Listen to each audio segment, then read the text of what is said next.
Hello everyone, उम्मीद करता हूँ आप सभी लोग स्वस्थ हैं।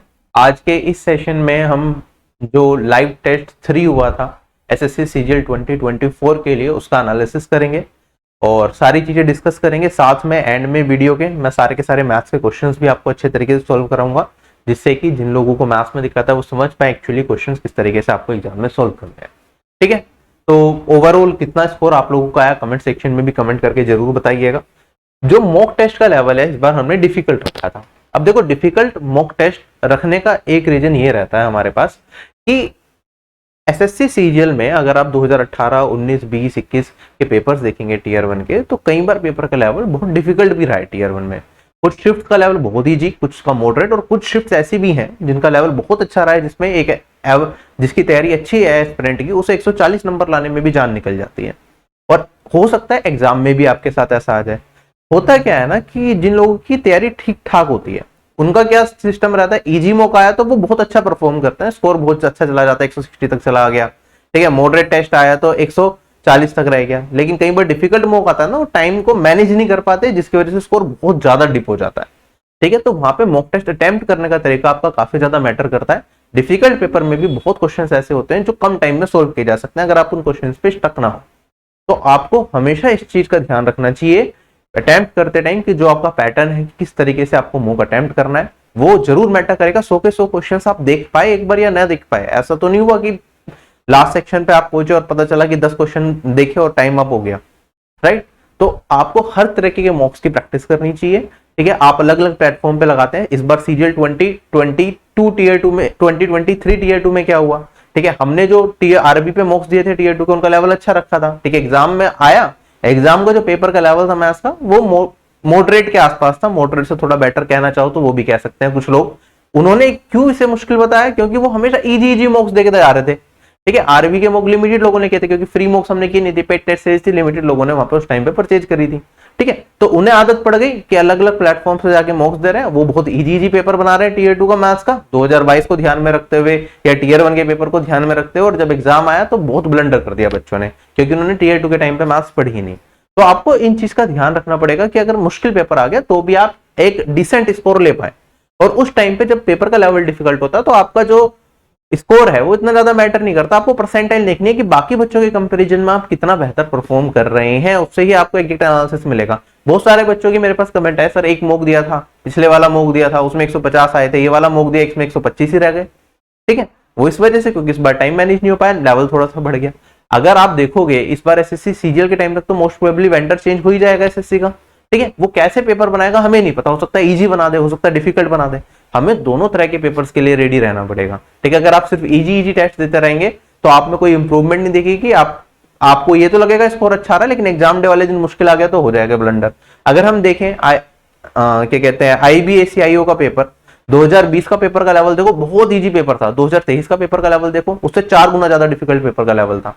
मतलब गिवन टाइम में सोल्व करना ही इंपॉसिबल था। और हम कट ऑफ भी देख रहे हैं कि 100 में से 55 नंबर पे जिसके आ रहे हैं उसकी कट ऑफ क्लियर हो जा रही थी, इतना डिफिकल्ट पेपर था। और कुछ शिफ्ट्स में तो जिसके 45 आ रहे हैं, 48 आ रहे हैं, उसकी भी कट ऑफ क्लियर हो जा रही है।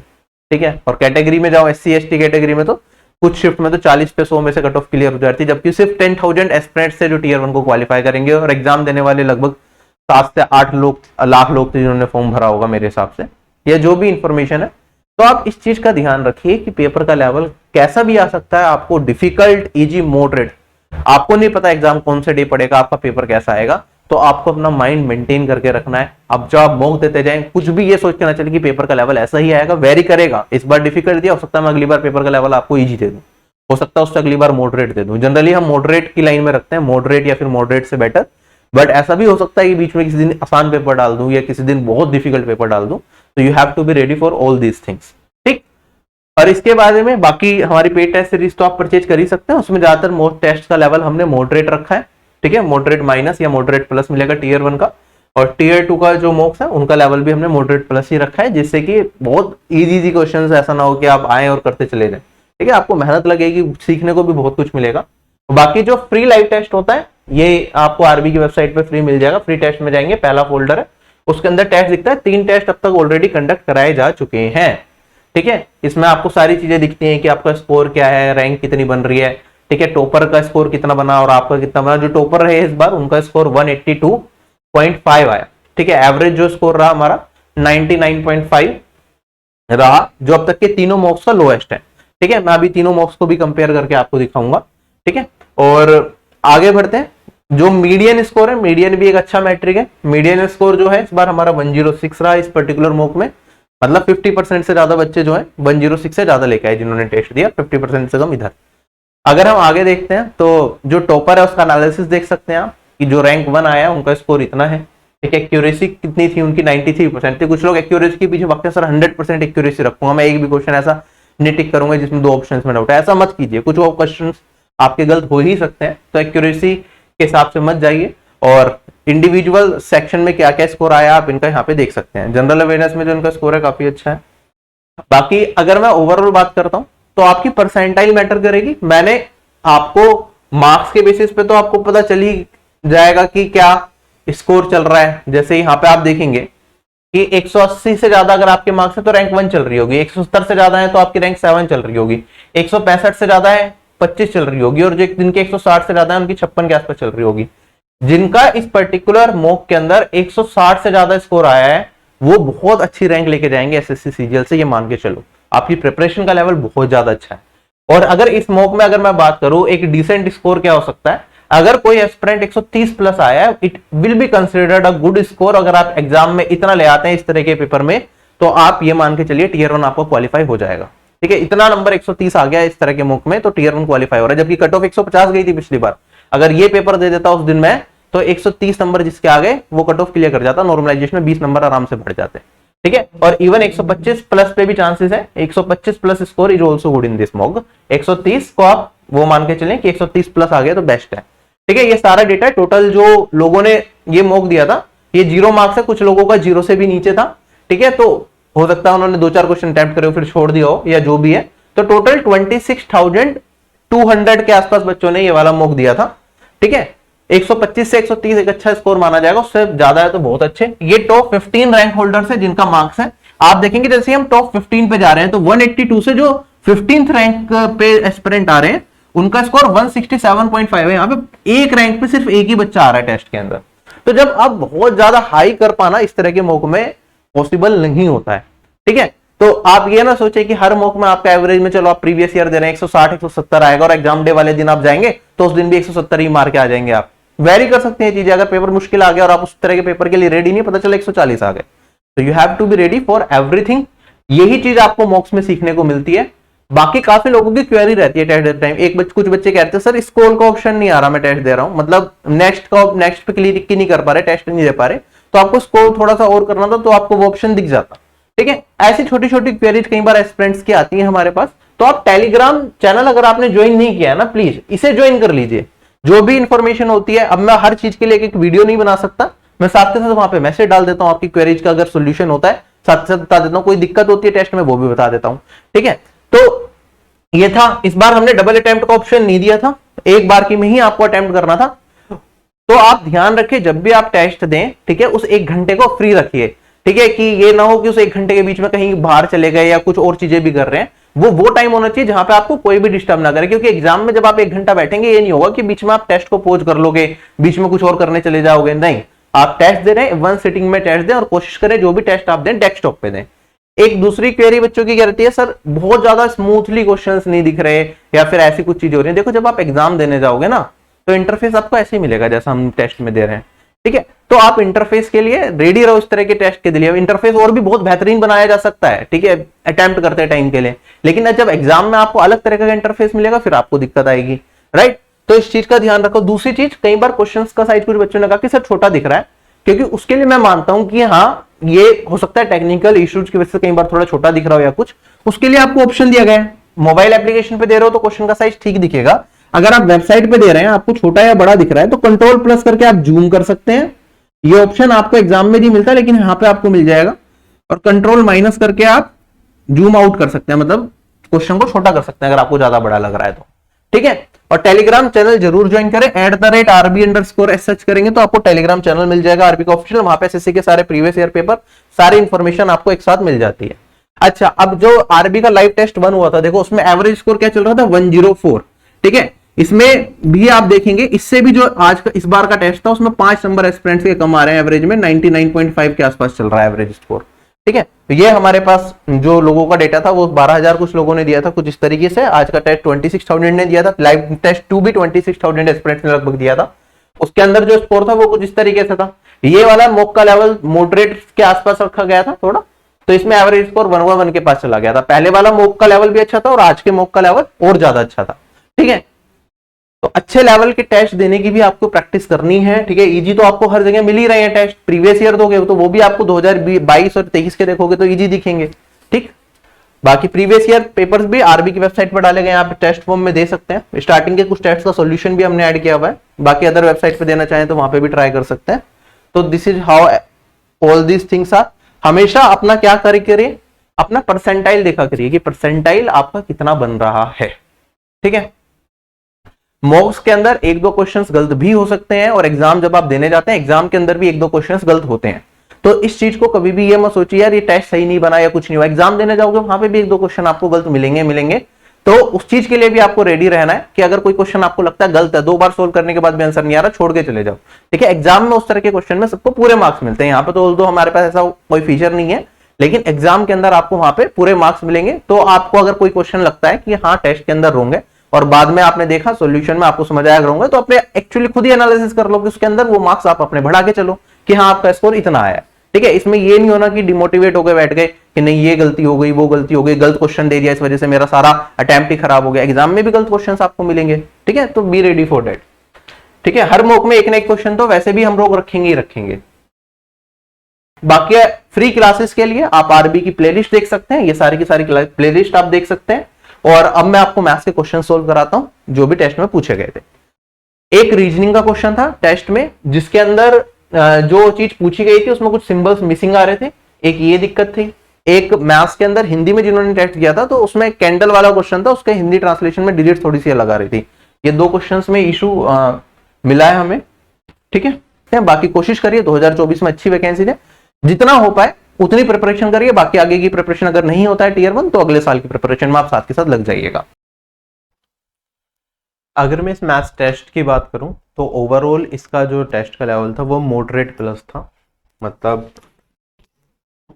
मॉडरेट से थोड़ा सा बेटर आप मान सकते हैं। और ये जो टेस्ट है ये टाइमली वो लोग कर पाएंगे जिन्होंने स्पेशली मैथ सेक्शन के लिए 25 मिनट से लेकर 30 मिनट्स के बीच में बचा रखी होंगी और उनकी प्रिपरेशन का लेवल अच्छा होगा, तो वो सारे क्वेश्चंस भी कर जाएंगे। कुछ लोगों के 50 में से 50 आए होंगे। बाकी अगर आपका स्कोर इस पर्टिकुलर मॉक में 40 प्लस आया है तो ये एक अच्छा स्कोर है, dates a good score in this mock. ठीक है, अगर 30 से नीचे है तो आपकी प्रिपरेशन बहुत ज्यादा वीक है, आपको उस पर काम करने की जरूरत है। 40 is okay, 40 plus is good. ठीक है, and if you are scoring 45 plus your preparation is going really well. अगर ओवरऑल देखा जाए तो इस 25 क्वेश्चन में से लगभग 15 के आसपास क्वेश्चंस ऐसे हैं जो इजी गोइंग है, आप पढ़ते पढ़ते करते हुए आप आगे बढ़ जाएंगे। बाकी के 10 क्वेश्चंस ऐसे हैं जिसमें रुक के आपको पेन उठा के क्वेश्चन को सोल्व करना पड़ेगा, which will take some time. कुछ क्वेश्चन में 1 मिनट, कुछ क्वेश्चन में 1.5 मिनट, कुछ क्वेश्चन में 2 मिनट तक भी आराम से लग सकती हैं। कंसेप्ट कोई बहुत ज्यादा मुश्किल नहीं है कि ऐसा कुछ नहीं है कि अब्रप्ट चीजें पूछ ले कि आप सोच ही नहीं पाए कैसे करना है। तो फटाफट से हम सारे के सारे क्वेश्चंस को सोल्व करेंगे और देखेंगे कैसे करना है। ठीक है, जैसे ये सबसे पहला क्वेश्चन बहुत ही आसान सा क्वेश्चन है कि इनमें से कौन सा ऐसा नंबर है जो 6 से डिविजिबल नहीं है। ये साथ के साथ सोल्व करेंगे। 6 का डिविजिबिलिटी रूल आपको पता है कि 2 से भी कटना चाहिए, 3 से भी। 2 का डिविजिबिलिटी रूल कहता है लास्ट की डिजिट इवन होनी चाहिए, सारी इवन है तो 2 से 4 कट रहे हैं, हमें 3 से चेक करना पड़ेगा। ठीक है, 3 का डिविजिबिलिटी रूल कहता है सम ऑफ डिजिट मेरी क्या होनी चाहिए, 3 से कटनी चाहिए। अगर मैं पहले ऑप्शन को देखूं तो यहाँ पे 2, 9 को तो आप स्किप कर सकते हैं, जो भी 3 के मल्टीपल डिजिट है उसे तो स्किप करते हुए चलो। 2 और 8 10, 11, 12, 13, 14, 15। 15 तो 3 से कटता है तो ये डिविजिबल है। अगर मैं इसे देखता हूँ 13, 15 और 3, 18, ये भी 3 से डिविजिबल है। ये देखेंगे हम 10, 17, ये 3 से डिविजिबल नहीं है तो 6 से भी डिविजिबल नहीं होगा, तो यही मेरा इस क्वेश्चन का आंसर हो जाएगा। ठीक है, तो अगर मैं देखूं कौन सा ऑप्शन करेक्ट होगा, हमें सी के साथ जाना पड़ेगा, दैट इज ऑप्शन नंबर 3। ठीक है, यहाँ पे हमने ऑप्शन इस तरीके से डालते हैं, बाकी किस्मत अच्छी है कि सी पे ऑप्शन नंबर 3 ये लिखा हुआ है, वरना जनरली क्या स्टूडेंट देखते हैं यहाँ पे 3 है तो यहाँ पे भी 3 मार्क कर देंगे, वो गलत हो जाता है। और कई बार जैसे मान लो अगर हमारा आंसर क्या आ जाता ऑप्शन नंबर 2 करेक्ट आ जाता। 2 कौन से नंबर पे है आपका? चौथे नंबर पे, तो आपको वहां पे ध्यान रखना पड़ता। चलो अब मैं आगे बढ़ता हूं, नेक्स्ट क्वेश्चन पे चलता हूं। ये हमारे पास वर्किंग पार्टनर लिखा है, इसका मतलब पार्टनरशिप का सवाल है। डिपेंड करता है आपकी प्रिपरेशन कैसी, क्योंकि 2.5 से 3 लाइन का क्वेश्चन ये हमारे पास है, तो आप चाहें तो साथ के साथ करें, आप चाहें तो इसे लास्ट के लिए छोड़ सकते हैं, क्योंकि पहला क्वेश्चन आसान था, बहुत कम टाइम में आ गया हो, तो कुछ लोगों ने हो सकता है साथ के साथ अटेम्प्ट किया, अदरवाइज लंबा क्वेश्चन देख के लास्ट के लिए भी छोड़ा जा सकता है।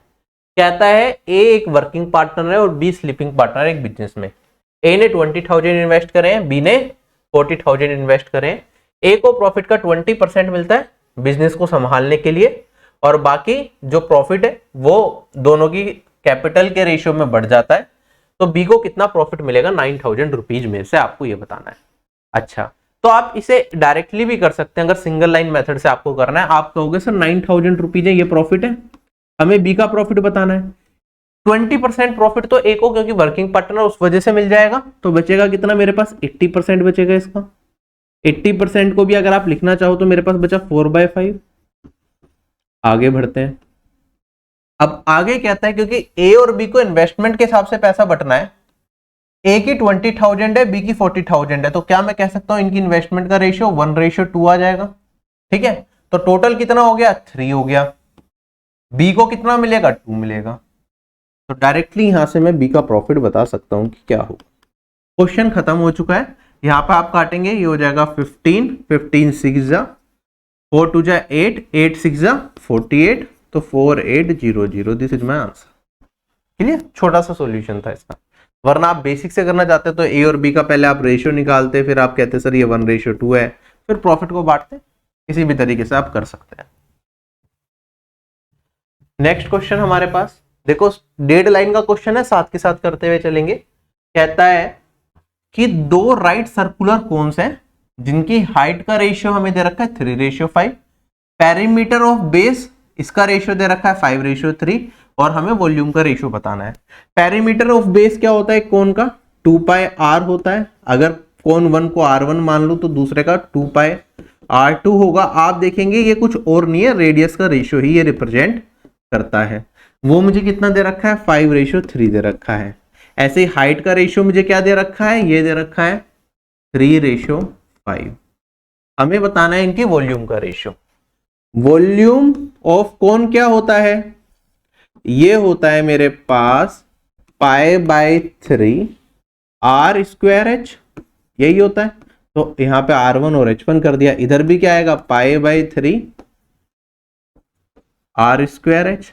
अब क्योंकि मुझे ऑलरेडी पता था ये चीज तो कटेगी, तो ये समझाने के लिए सारी चीजें लिखी गई है। डायरेक्टली आप एग्जाम में सीधा r1/r2 का होल स्क्वायर, जो कि पैरामीटर के रेशियो के बराबर होता, तो उसका स्क्वायर कर देते, और हाइट का जो रेशियो है वो मल्टीप्लाई करके आपको आंसर मिल जाता। तो ये आ जाता 5 का स्क्वायर 25, 3 का स्क्वायर 9, और यहाँ पे मेरे पास 3:5। 5 से काटूंगा तो 5, 3 से काटूंगा तो 3, 5:3 ही मेरा इस क्वेश्चन का आंसर आ गया। क्वेश्चन खत्म हो गया। हार्डली 45 सेकंड का क्वेश्चन था, पढ़ना और करना सारा मिला के। नेक्स्ट क्वेश्चन हमारे पास एवरेज का क्वेश्चन 2 लाइन का दिख रहा है, साथ के साथ किया जा सकता है।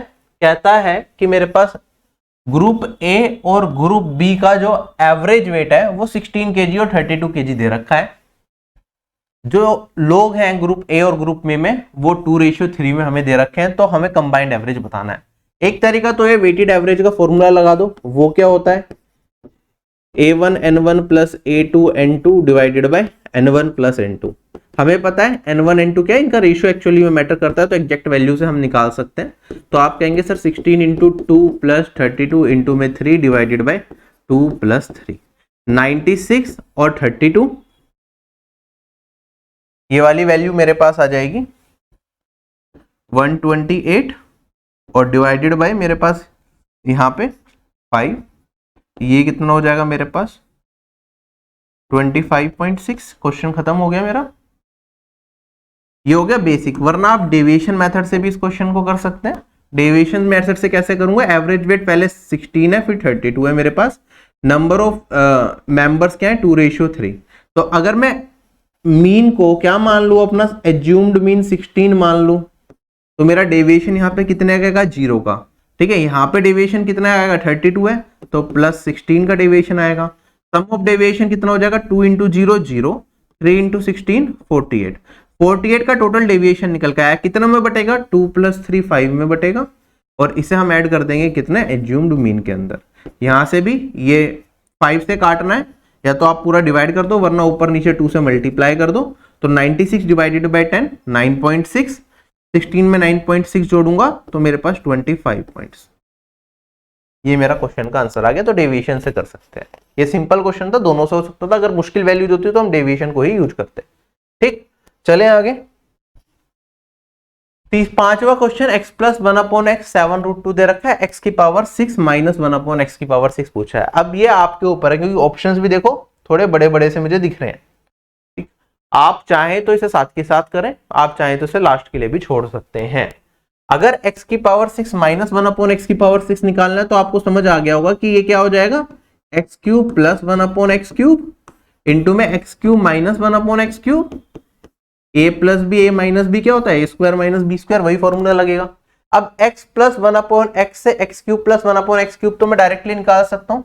फॉर्मूला क्या होता है मेरे पास, अगर ये मेरे पास v होता है तो ये होता है मेरे पास v स्क्वायर माइनस 3, है ना।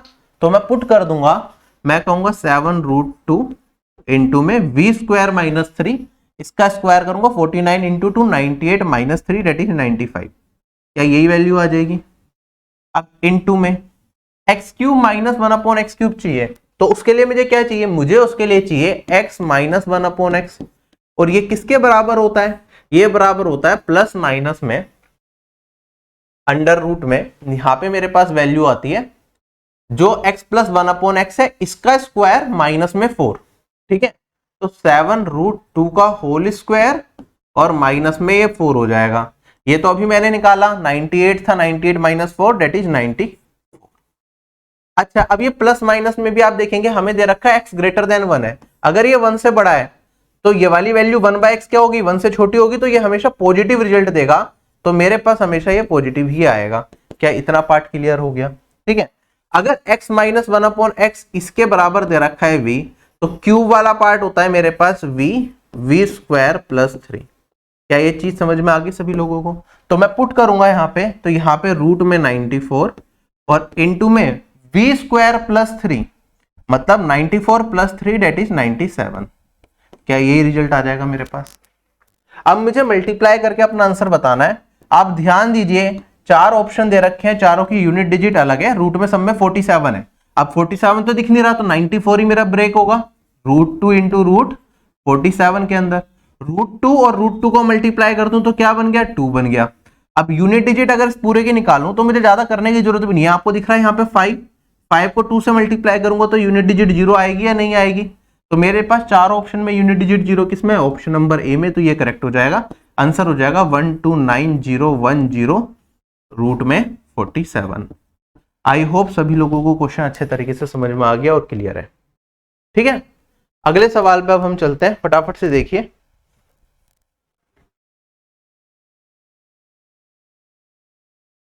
अब ये इंस्टॉलमेंट से रिलेटेड सवाल है, देखते ही समझ आ गया। जिन लोगों ने पढ़ रखा अच्छे तरीके से वेल एंड गुड है, जिसने नहीं पढ़ रखा वो लास्ट के लिए छोड़ दें और आगे पढ़े। तो फिलहाल मैं भी इसे लास्ट के लिए छोड़ देता हूं। ये एवरेज का बहुत सिंपल सा सवाल है। a माइनस बी 11 दे रखा है, a cube minus B cube ये दे रखा है। हमें ए बी का फॉर्मूला, ए बी की वैल्यू बतानी है।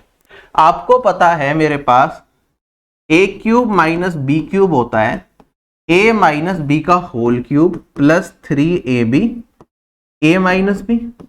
इसी को पुट कर दूंगा, ये दे रखा है, ये दे रखा है, ये दे रखा है, ए बी का मान निकालना है। खत्म हो गया क्वेश्चन मेरे पास। ये हो गया मेरे पास 5 4 5 6, 11 का क्यूब प्लस 3ab और यहां पे आ गया 11। आप देखेंगे यहाँ पे 11 से अगर मैं काटना चाहूं तो यहां तो रह जाएगा स्क्वायर, ये कट जाएगा, और इसे काटूंगा तो 4 जा 9 जा और 66 6 जा। ठीक है, अब ये 11 का स्क्वायर है 121, इधर घटा देंगे तो मेरे पास यहाँ पे 7 और 3 यही आएगा, और 3 से डिवाइड करना पड़ेगा मुझे ए बी का मान निकालने के लिए। ये तो 3 से नहीं कट रहा, कहीं ना कहीं कैलकुलेशन में हमने मिस्टेक कर दी। एक सेकंड रुकिए। 121 कराना तो 375 आएगा ये, ठीक है, और 3 से काटूंगा तो मेरे पास 125, ठीक है। This is my answer, question हो गया खत्म, बिल्कुल सिंपल स्ट्रेट फॉरवर्ड क्वेश्चन था। अगले सवाल पे चलते हैं, सिंप्लीफिकेशन का सवाल है, सभी लोग साथ के साथ कर लेंगे, ठीक है। देखो पहले यहाँ पे डिवाइड है फिर मल्टीप्लाई है, तो पहले क्या होगा, लेफ्ट टू राइट मूव करना है, डिवीजन परफॉर्म कर लेते हैं। अच्छा, ऑप्शंस इंटीजर वैल्यूज में दे रखे हैं, तो मेरे को ये भी समझ में आ रहा है क्वेश्चन को देखते हुए कि जो ये रिजल्ट निकल के आएगा ये एक इंटीजर वैल्यू में आएगा, क्योंकि यहाँ तो मेरा सीधा सीधा 8 से 64 को काटूंगा, डिवाइड करूंगा तो मेरे पास 8 बचेगा। 13 माइनस 8, यहाँ पे कुछ इंटू में 5 है मेरे पास, और यहाँ पे -5, और ये वाला जो भी रिजल्ट आएगा कुछ ऐसा रहेगा। क्या इतना पार्ट समझ में आ गया? अब ध्यान से देखिए, क्या ये वाले पार्ट में डिनोमिनेटर में कहीं 5 मिल सकता है? नहीं मिल सकता, 59 से तो 5 कटेगा नहीं, इसका मतलब ये इंटीजर वैल्यू में आंसर देगा। अगर इंटीजर वैल्यू में आंसर देगा तो मैं डायरेक्टली इसे डिवाइड करके बता सकता हूं क्या वैल्यू आएगी। 59 से काटूंगा तो कितने टाइम जाएगा, 3 टाइम्स तो जा नहीं पाएगा, 2 टाइम्स ही जाएगा, 153 को काटना है अगर तो। और मेरे पास यहाँ पे लास्ट डिजिट है 4, 9 में किससे मल्टीप्लाई करूं कि 4 आ जाए? आप कहेंगे सर 6 से करना पड़ेगा तभी 4 आएगा, तो ये हो गया 26 इंटू 5 130 माइनस 5 125, क्वेश्चन हो गया खत्म। चलो भैया आगे बढ़ते हैं, नेक्स्ट क्वेश्चन हमारे पास 2 लाइन का क्वेश्चन, एक बार पढ़ने की कोशिश जरूर करेंगे। कहता है कि एक रेडियस का जो एक सिलेंडर का जो रेडियस है वो एक सर्कल के रेडियस के बराबर है जिसका एरिया है इतना, ठीक है, और जो रेडियस है सिलेंडर का वो 22% कम है किससे? सिलेंडर की हाइट से। तो हमें बताना है 20% of the volume of cylinder. अब ये वाला क्वेश्चन अगर आपके पास टाइम है इनफ तो आप साथ के साथ करते हुए भी बढ़ सकते हैं, वरना आप इसे लास्ट के लिए छोड़ देंगे, ठीक है। तो लास्ट में हम इसे देख लेंगे। वॉल्यूम ऑफ सिलेंडर क्या होता है आपको पता ही होता है, पाई आर स्क्वायर एच, ठीक है। और यहाँ पे पाई आर स्क्वायर की वैल्यू बेसिकली मुझे ये दे रखी है, हमें 20% ऑफ वॉल्यूम ऑफ सिलेंडर बताना है, तो कुछ कैलकुलेशन हमारी बच जाएगी, कुछ करनी पड़ेगी, ठीक है। करना चाहो तो मैं साथ के साथ चलो करा ही देता हूं, अभी इतना बता ही दिया है तो, ठीक है। एच क्या है मेरे पास, ये दे रखा है कि हमारे पास ये रेडियस जो है 2% कम है हाइट से सिलेंडर की, तो रेडियस हो गया 2% कम, मतलब 198, और ये इंटू में एच, ठीक है। तो यहां से अगर मैं रेडियस की टर्म्स में हाइट को निकालूं तो हाइट मेरी हो जाएगी 2 से कट जाएगा ये 49 और 50, तो 50 r बाय 49, क्या यही मेरा हाइट हो जाएगी। अब मुझे क्योंकि रेडियस की वैल्यू चाहिए ही वॉल्यूम निकालने के लिए, तो आगे क्वेश्चन मुझे करना ही पड़ेगा, ठीक है। सिलेंडर का जो रेडियस है वो एक सर्कल जिसका एरिया इसके बराबर है उसके रेडियस के बराबर है, तो मैं कहूंगा पाई आर स्क्वायर मतलब 22/7 इंटू में रेडियस का स्क्वायर, ये बराबर हो गया 7546 के।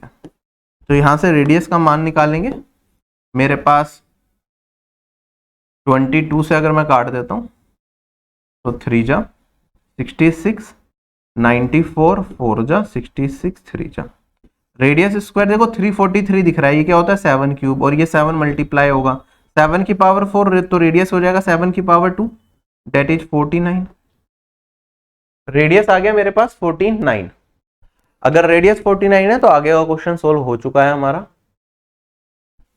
देखो रेडियस 49 यहां पे रखूंगा तो हाइट कितनी आ जाएगी, आ जाएगी 50, और हमें क्या बताना है 20% ऑफ वॉल्यूम, तो इसमें 20% मल्टीप्लाई कर दो, मतलब इसका 1/5 करना है। पाई आर स्क्वायर ये वाली वैल्यू हमें दे रखी थी 7546, हाइट है मेरे पास 50 और इंटू में 1/5, तो 5 से 5 कट जाएगा बचेगा 10, और इसमें एक जीरो लग जाएगी, तो 75460 इज माय आंसर। खत्म हो गया क्वेश्चन, चले आगे, ठीक है। लेकिन एग्जाम में थोड़ा सा टाइम कंज्यूमिंग है एग्जाम के हिसाब से, क्योंकि पहले हमें ये सोल्व करना पड़ा फिर ये सोल्व करना पड़ा, तो 2 कैलकुलेशन यहाँ पे आई, तो इट मे टेक 1 से लेके 1.5 मिनट तक। ऑप्शन की मदद से भी कई बार हम करने की कोशिश करते हैं कि जो मेरा आंसर है वो चांसेस है 11 का डिविजिबल मल्टीपल हो, तो 4 ऑप्शन से आप चेक करेंगे फिर आंसर निकालेंगे, हो सकता है 2 ऑप्शन 11 के मल्टीपल मिल जाए तो फंस जाए आप, ठीक है। तो बेटर है बेसिक से कर लो।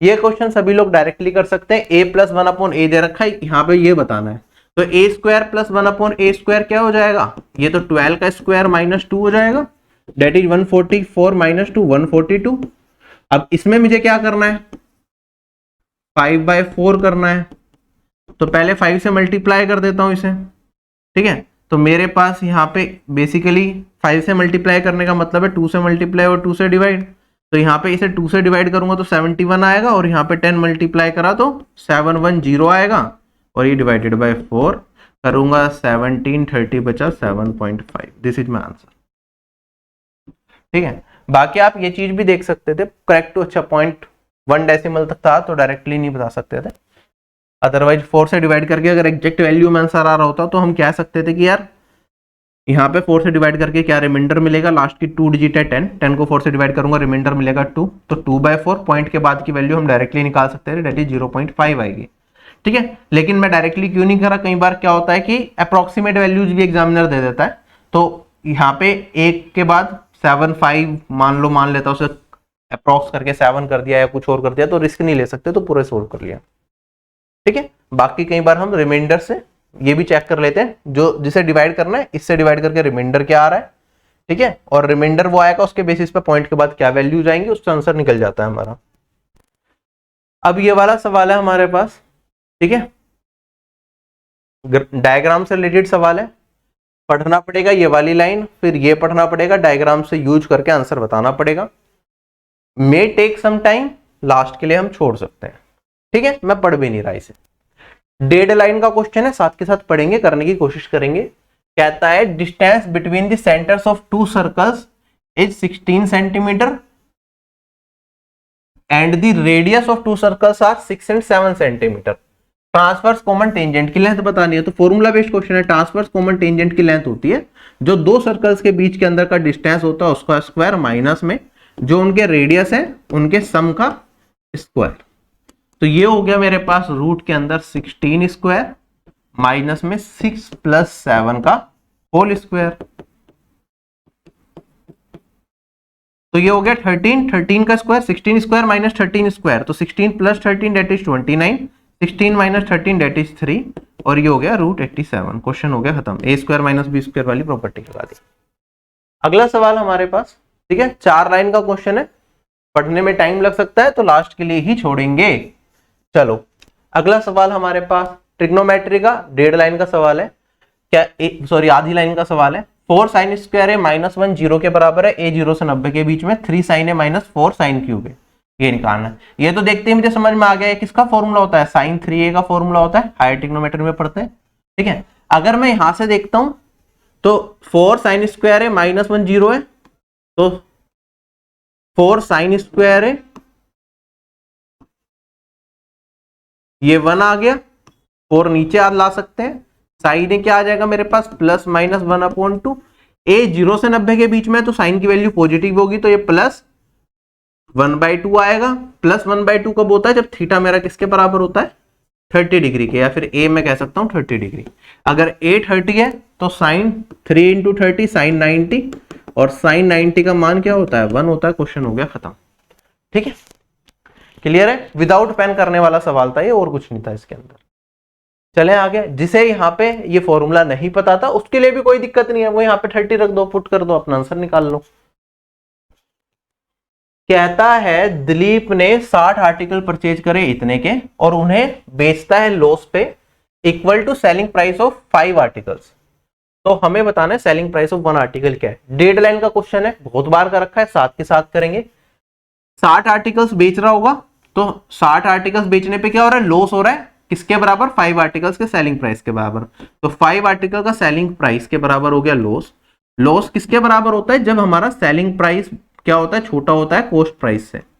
तो हम कॉस्ट प्राइस में से सेलिंग प्राइस को घटाते हैं लॉस निकालने के लिए। कितने आर्टिकल्स बेच रहे थे हम, 60, तो 60 का सेलिंग प्राइस माइनस 60 का कॉस्ट प्राइस माइनस 60 का सेलिंग प्राइस। ध्यान रखना यहाँ पे इक्वेशन बनाते टाइम गलती कर दी तो फंस जाओगे। अब आप देखेंगे 60 एसपी को इधर ले जाऊं तो 65 आर्टिकल्स का सेलिंग प्राइस किसके बराबर हो गया, 60 आर्टिकल्स के कॉस्ट प्राइस के। हमसे पूछा है एक आर्टिकल का सेलिंग प्राइस बता दो, जब 60 आर्टिकल का कॉस्ट प्राइस कितना है, इतना, तो 60 आर्टिकल कॉस्ट प्राइस 65 आर्टिकल्स के सेलिंग प्राइस के बराबर, ये हो जाएगा 14040 के बराबर। इसे 65 से काट दो डायरेक्टली, आपके ऊपर है, पूरी कैलकुलेशन एक बार कर लो, वरना 2 हिस्सों में काट के भी आप कर सकते हो। तो आप कहेंगे सर यहाँ पे मेरे पास वैल्यू आ जाएगी 65 टू जा 130, 104 1 जा जाएगा, ठीक है, और यहाँ पे 390, तो ये जाएगा 6 टाइम्स, 216 मेरे पास एक आर्टिकल का सेलिंग प्राइस आ गया। क्वेश्चन हो गया खत्म। चले आगे, साथ के साथ करने वाला सवाल था। अब ये वाला क्वेश्चन भी आप साथ के साथ कर सकते हैं। क्वेश्चन में क्या दे रखा है मेरे पास, 2 से 2.5 लाइन का क्वेश्चन है। जिसने पॉलीगन नहीं पढ़ रखा वो फिर भी लास्ट के लिए छोड़ सकता है, बाकी लोग नहीं छोड़ सकते, बाकी लोग साथ के साथ करेंगे। एक ट्राइंगल है जिसका जो एक एंगल है वो बराबर है exterior angle of a regular hexagon. Regular hexagon का एक्सटीरियर एंगल सभी लोगों को पता है कितना होता है, 120 डिग्री होता है, सॉरी 60 डिग्री होता है, ठीक है। नहीं पता तो मैं अभी निकालना भी बता देता हूं। कोई भी मेरे पास एक रेगुलर पॉलीगन हो, क्या हो, नियमित बहुभुज हो, तो उसके अंदर क्या होता है, एक्सटीरियर एंगल उसका बराबर होता है 360 divided by number of sides. क्योंकि हमारे पास ये हेक्सागन है, हेक्स का मतलब ही होता है 6, तो इसमें 6 साइड्स हैं, तो इसका हर एक एक्सटीरियर एंगल कितने डिग्री का होगा, 360 डिवाइडेड बाय 6। कोई दिक्कत यहां पे नहीं। एक एंगल तो इसके बराबर आ गया। जो दूसरा एंगल है ट्राइंगल का वो बराबर है exterior angle of a 12 sided polygon. Regular 12 sided polygon होगा तो उसका हर एक एक्सटीरियर एंगल कितने का होगा, आप कहेंगे सर 360 डिवाइडेड बाय 12। तो एक एंगल ये हो गया 360 डिवाइडेड बाय 12। हमें बताना है कि इसका थर्ड एंगल बता दो। तीनों एंगल का योग कितना होता है ट्राइंगल के अंदर, 180 डिग्री होता है। तो थर्ड एंगल क्या होगा, 180 में से इन दोनों के सम को घटा देंगे। क्वेश्चन हो गया खत्म। आप देखेंगे यहाँ पे ये वाली वैल्यू मेरे पास 60 आ गई, ये वाली वैल्यू मेरे पास 30 आ गई। 60 प्लस 30 90, 180 में से घटाया तो 90 आंसर आ गया। चले आगे। तो बेसिकली यहाँ पे मिक्स करके क्वेश्चन बना दिया पॉलीगन को यूज करते हुए। क्वेश्चन हमारे पास किसका है, हाइट एंड डिस्टेंस का। बहुत आसान टॉपिक है, ज्यादातर लोग कर लेते हैं, ठीक है। आप करना चाहो तो इसे भी साथ के साथ कर सकते हो, ठीक है, वरना आप लास्ट के लिए भी छोड़ सकते हो। वैल्यूज रूट के अंदर है। जिन लोगों को बेसिक कैलकुलेशन में दिक्कत आती है रूट वाली, वो लास्ट के लिए छोड़ेंगे, बाकी लोग साथ के साथ कर लेंगे, ठीक है। चलो पढ़ना स्टार्ट करते हैं। क्वेश्चन में क्या दे रखा है, a person standing on the bank of a river observes that the angle of elevation of the top of a tree on the opposite bank is 45 degree. मेरे पास बीच में कोई नदी बह रही होगी, एक पर्सन यहाँ पे है, ठीक है। उसने क्या करा, अपोजिट बैंक में यहाँ पे क्या देखा, एक पेड़ को देखा जिसका एंगल ऑफ एलिवेशन अगर ये यहां से नाप रहा है तो ये मुझे कितना दे रखा है, ये 45 डिग्री दे रखा है। कोई दिक्कत यहां पे नहीं। अगर ये 30 मीटर अवे मूव कर जाता है, अब यहां से ये क्या करता है, इधर चलता है 30 मीटर, तो जो एंगल ऑफ एलिवेशन है वो अब घट के कितना हो गया, टॉप ऑफ द ट्री का ये हो गया 30 डिग्री। तो हमें बताना हाइट ऑफ द ट्री क्या रहेगी, ये हमें बताना है। अच्छा, अगर मैं इसे सोल्व करूं तो किस तरीके से हम सोल्व कर सकते हैं। आप कहेंगे सर देखो 45 डिग्री है, सबसे पहले छोटे वाले ट्राइंगल को यूज करते हुए हम हाइट एंड डिस्टेंस के क्वेश्चंस को सोल्व करते हैं। ये 45 डिग्री है तो ये वाली साइड और ये वाली साइड बराबर होती है 45 के केस में, तो ये h है तो ये वाली साइड भी h हो जाएगी, ठीक है। 1:1 का रेशियो चलता है। अगर मैं बड़े वाले ट्राइंगल को देख लूं, अब ये 30 डिग्री एंगल है, ये हाइट है, तो आप कहेंगे सर देखो 30 डिग्री जब एंगल होता है मेरे पास, तो उस पर्टिकुलर केस में ये वाली साइड अगर 1:, है तो ये वाली साइड √3 रेशियो होती है ना। तो अगर ये h है तो ये क्या हो जाएगी, h √3 हो जाएगी, कोई दिक्कत नहीं। तो h √3 किसके बराबर, 30 प्लस h के बराबर। h √3 किसके बराबर हो गया, 30 प्लस h के बराबर हो गया। और अगर मैं सोल्व करूंगा h √3 -1, ये वाला h इधर ले गया तो ये 30 के बराबर। h इक्वल्स टू 30 अपॉन में √3 -1। आप सभी लोगों को डायरेक्टली, कुछ लोग इतना आने के बाद आंसर कर देंगे कि मेरा आंसर क्या आएगा, 15 √3 + 1, क्योंकि बेसिक रेशनलाइजेशन है, ये बहुत बार प्रैक्टिस की होती है, डायरेक्टली समझ में आ जाता है क्या आने वाला है। वरना रेशनलाइज करोगे तो √3 + 1 को ऊपर और √3 + 1 को नीचे मल्टीप्लाई करोगे, a - b a + b √3 का स्क्वायर -1 स्क्वायर, ये आ जाएगा 2। और यहाँ पे मेरे पास 30 है और यहाँ पे √3 + 1 है। 30 √3 + 1 क्या आएगा, 15 √3 + 1। क्वेश्चन हो गया खत्म, ठीक है। तो ये भी 1 मिनट के अंदर डुएबल सवालों में से ही एक है। ये वाला क्वेश्चन हमारे पास 2 लाइन का है। क्वेश्चन में कहता है एक मोटर बोट है जिसकी स्पीड है 15 kilometre per our still water में, इसे 5 घंटे लगते हैं एक डिस्टेंस जो कि 27.5 किलोमीटर है, इसे अपस्ट्रीम जाने में और वापस स्टार्टिंग पॉइंट पे आने में। तो हमें बताना है स्पीड ऑफ स्ट्रीम क्या रही होगी। ठीक है, तो हमें क्या दे रखा है, बेसिकली टोटल टाइम दे रखा है कि 5 घंटे लगेंगे 27.5 किलोमीटर अपस्ट्रीम और 27.5 किलोमीटर डाउनस्ट्रीम जाने में। Speed of boat still water में बता रखी है। तो आप कहेंगे सर अगर मैं अपस्ट्रीम का टाइम निकालूं तो अपस्ट्रीम का टाइम क्या होगा, पानी के विपरीत दिशा में जा रहे हैं, डिस्टेंस कितना है 27.5। ठीक है, स्टिल वाटर में स्पीड है 15 में से y को घटा दूंगा तो अपस्ट्रीम जाने में इतना टाइम है, डाउनस्ट्रीम जाने में कितना टाइम लगेगा 27.5 divided by 15 plus y। Total time किसके बराबर दे रखा है, इसके बराबर। सोल्व करके हमें बताना है कि स्पीड ऑफ स्ट्रीम y का मान क्या है। चलो कर लेते हैं सोल्व। देखो सिंपल 27.5 क्या होता है 55/2, तो लिख देता हूँ, कॉमन भी ले लिया मैंने। यहाँ पे 1/15 minus Y 1/15 plus Y, LCM ले लूंगा 15 स्क्वायर माइनस वाई स्क्वायर बचेगा, और ऊपर 15 प्लस वाई और यहाँ पे प्लस में 15 माइनस वाई। कोई दिक्कत यहाँ तक नहीं, वाई से वाई एलिमिनेट हो गया, इधर 5 है ही, ये मेरे पास रह गया यहाँ पे 30। इस 5 से इसे काटना चाहो तो आप इसे काट सकते हो, ये आ जाएगा 11। तो मेरे पास यहाँ पे y ये इधर ले जाता हूं मैं, ये 30 बनेगा, 2 से काटूंगा 10 और 110 ये हो गया, और यहाँ पे मेरे पास 15 स्क्वायर माइनस वाई स्क्वायर। ठीक, वाई स्क्वायर की वैल्यू कितनी आ जाएगी 15 स्क्वायर 225 माइनस 110 तो 115 बचेगा। सॉल्व करके अपना आंसर बताएंगे क्या आएगा। कोई कैलकुलेशन मिस्टेक करी है क्या हमने यहाँ पे, एक सेकंड रुकिए। 55/2 30 है, 2 से काटा तो 15 आएगा ना, मैंने थोड़ी सी कैलकुलेशन में मिस्टेक कर दी यहाँ पे। 30 को 2 से काटेंगे तो 15 आएगा, मैंने यहाँ पे क्या कर दिया 10 कर दिया, तो 11 इंटू 15 आया था ये।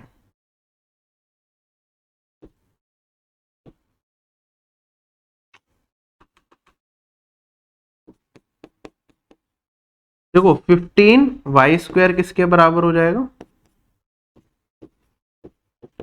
15 स्क्वायर माइनस 11 इंटू 15 को कॉमन लूंगा, 15 माइनस 11 डेट इज 4 60, और y का मान कितना आ जाएगा 60 क्या होता है 2√15। क्वेश्चन हो गया खत्म। चले आगे। देखो सिंपल इक्वेशन बन रही थी, इसलिए मैंने ऑप्शन की मदद नहीं ली करने के लिए, क्योंकि रूट में वैल्यू जा रही थी। अगर यहाँ पे इंटीजर वैल्यूज होती और यहाँ पे मुझे लगता कि क्वाड्रेटिक इक्वेशन उस तरह की बनेगी, ax square plus bx plus c, इस तरह की कुछ इक्वेशन बनेगी, तो मैं ऑप्शंस की मदद लेता। यहाँ पे डायरेक्टली रूट में वैल्यूज थी तो ऑप्शन की मदद नहीं ले सकते थे, तो मैंने पूरा सोल्व कर दिया। अगला सवाल मेरे पास क्या दे रखा है, टाइम एंड वर्क का क्वेश्चन है। क्वेश्चन में कहता है 2 कैंडल है सेम हाइट की, एक कंप्लीटली 6 घंटे में बर्न हो जाती है और एक कंप्लीटली 18 घंटे में बर्न हो जाती है। ठीक है, सेम टाइम पे दोनों बर्न करना स्टार्ट करती हैं और दोनों कांस्टेंट स्पीड से ही बर्न होती हैं। तो हमें बताना है कि कितने टाइम के बाद उनकी हाइट का रेशियो 3:5 रह जाएगा। अब जिन लोगों ने इस टाइप का क्वेश्चन पहले कर रखा है उनके लिए इजी है, वो विद इन 1 मिनट कर सकते हैं। जिन्होंने इस टाइप का क्वेश्चन पहले नहीं कर रखा, ठीक है, वो लोग टाइमली नहीं कर पाएंगे, उन्हें ये क्वेश्चन छोड़ के आगे बढ़ना पड़ेगा, क्योंकि कंफ्यूज करेगी लैंग्वेज। ये टाइम एंड वर्क का एप्लीकेशन बेस्ड सवाल है, ठीक है, डेली लाइफ पे बेस्ड एप्लीकेशन, उस पर बेस्ड सवाल बनाया गया है। तो इसे जिन लोगों ने नहीं पढ़ रखा वो लास्ट के लिए छोड़े। ऑल्दो मैंने, अगर आप लोगों ने मुझसे पढ़ा तो मैंने हर टाइप के क्वेश्चंस आपको क्लासेस में कराए रखे हैं, तो आपको एक भी क्वेश्चन ऐसा मिलेगा नहीं जिस टाइप का मैंने क्लास में ना करा रखा हो, ना मॉक में ना एग्जाम में। चलो आगे बढ़ते हैं। क्वेश्चन में कहता है कि एक विलेज की पॉपुलेशन जो थी 2019 के अंदर वो 70,000 थी, पॉपुलेशन 20% और 35% बढ़ी 2019 से 2020 और 2020 से 2021 में। तो हमें बताना है पॉपुलेशन 2021 में क्या होगी।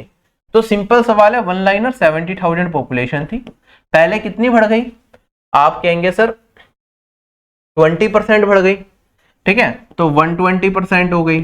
फिर हमारी पॉपुलेशन 35 बढ़ गई तो 135% हो गई। ये आपके ऊपर है किस तरीके से करें, क्योंकि मुझे 4 जीरो दिख रही थी, मैंने इसलिए परसेंटेज की फॉर्म में लिख दिया, मैंने ज्यादा कुछ काटा नहीं। 2 जीरो से ये वाला परसेंटेज गया, 2 जीरो से ये वाला परसेंटेज गया, ठीक है। सिंगल लाइनर हमें दिख रहा है, 4 ऑप्शंस भी दे रखे हैं, सोल्व करके अपना आंसर निकालेंगे, ठीक है। कैलकुलेशंस थोड़ी सी है यहाँ पे, चलो पहले एक काम करता हूँ, 12 को 120 को 135 में कर लेता हूँ मल्टीप्लाई। 12 5 जो 60, 6 कैरी फॉरवर्ड, 12 इंटू 13 156 और 6 172 इंटू में 7।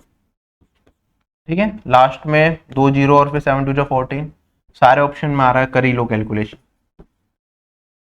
49 50, 5 कैरी फॉरवर्ड,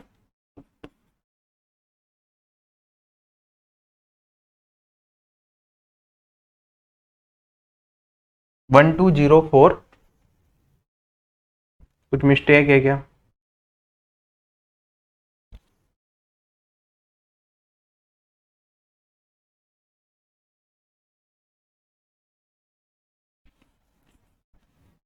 एक सेकेंड। 0 12 5 जा 60, 6 कैरी फॉरवर्ड, 12 3 जा 36, 4 कैरी फॉरवर्ड, 12 1 जा 12 और 4 16। ठीक है, यहाँ पे मिस्टेक थी, तो ये वाली वैल्यू मेरे पास 0 0 4 3 4 1 1 3 4 0 0, ये आंसर आएगा। नेक्स्ट क्वेश्चन हमारे पास कहता है मेरे पास 2 आर्टिकल्स है, उनका सेलिंग प्राइस प्रत्येक का होता है इतना। एक आर्टिकल पे हमने लॉस किया, 30% लॉस पे बेचा एक आर्टिकल को, दूसरे को हमने 25% के गेन पे बेचा। हमें बताना ओवरऑल गेन या लॉस परसेंटेज क्या होगा। अगर बेसिक से इस क्वेश्चन को करने जाऊं तो बहुत टाइम कंज्यूमिंग क्वेश्चन बन जाता है। इस तरह के क्वेश्चन को सोल्व करने के लिए एक डायरेक्ट फॉर्मूला होता है, जिसे वो फॉर्मूला पता है तो वो साथ के साथ करेगा, बाकी लोग इसे लास्ट के लिए छोड़ेंगे। फॉर्मूला क्या होता है, जो मेरा परसेंटेज प्रॉफिट या लॉस, ये डिपेंड करता है कि मेरे पास क्या वैल्यू यहाँ पे निकल के आ रही है। ठीक है, ये हम किस तरीके से निकालते हैं, इसका फॉर्मूला है मेरे पास 100 इंटू में x plus Y plus 2xy divided by 200 plus x plus Y. ये फॉर्मूला भी मैं आपको थोड़ी देर में एक्सप्लेन कर दूंगा। x और y क्या है, अगर मेरे पास देखो गेन है, ये 2 चेंजेस हुए हैं ना, पहले में हमने लॉस किया 30% पे तो x हो गया -30, दूसरे पे हमने प्रॉफिट किया 25% का तो +25। ठीक है, x और y इसे रिप्रेजेंट करते हैं। तो अगर मैं इसे सोल्व कर लूं तो यहाँ पे मेरे पास वैल्यू क्या आएगी, -5, ऊपर बचेगा -500 प्लस 2 इंटू में -30 -60 इंटू में 25, 1500 माइनस का डिवाइडेड बाय 200, x प्लस 5 तो अभी हमने देखा था ऊपर -5 आया था तो -5, तो ये -2000 डिवाइडेड बाय 195। सोल्व करेंगे, आप चाहें तो इसे 5 से काट दो फिलहाल, तो मेरे पास यहाँ पे -400 डिवाइडेड बाय 39 आ जाएगा।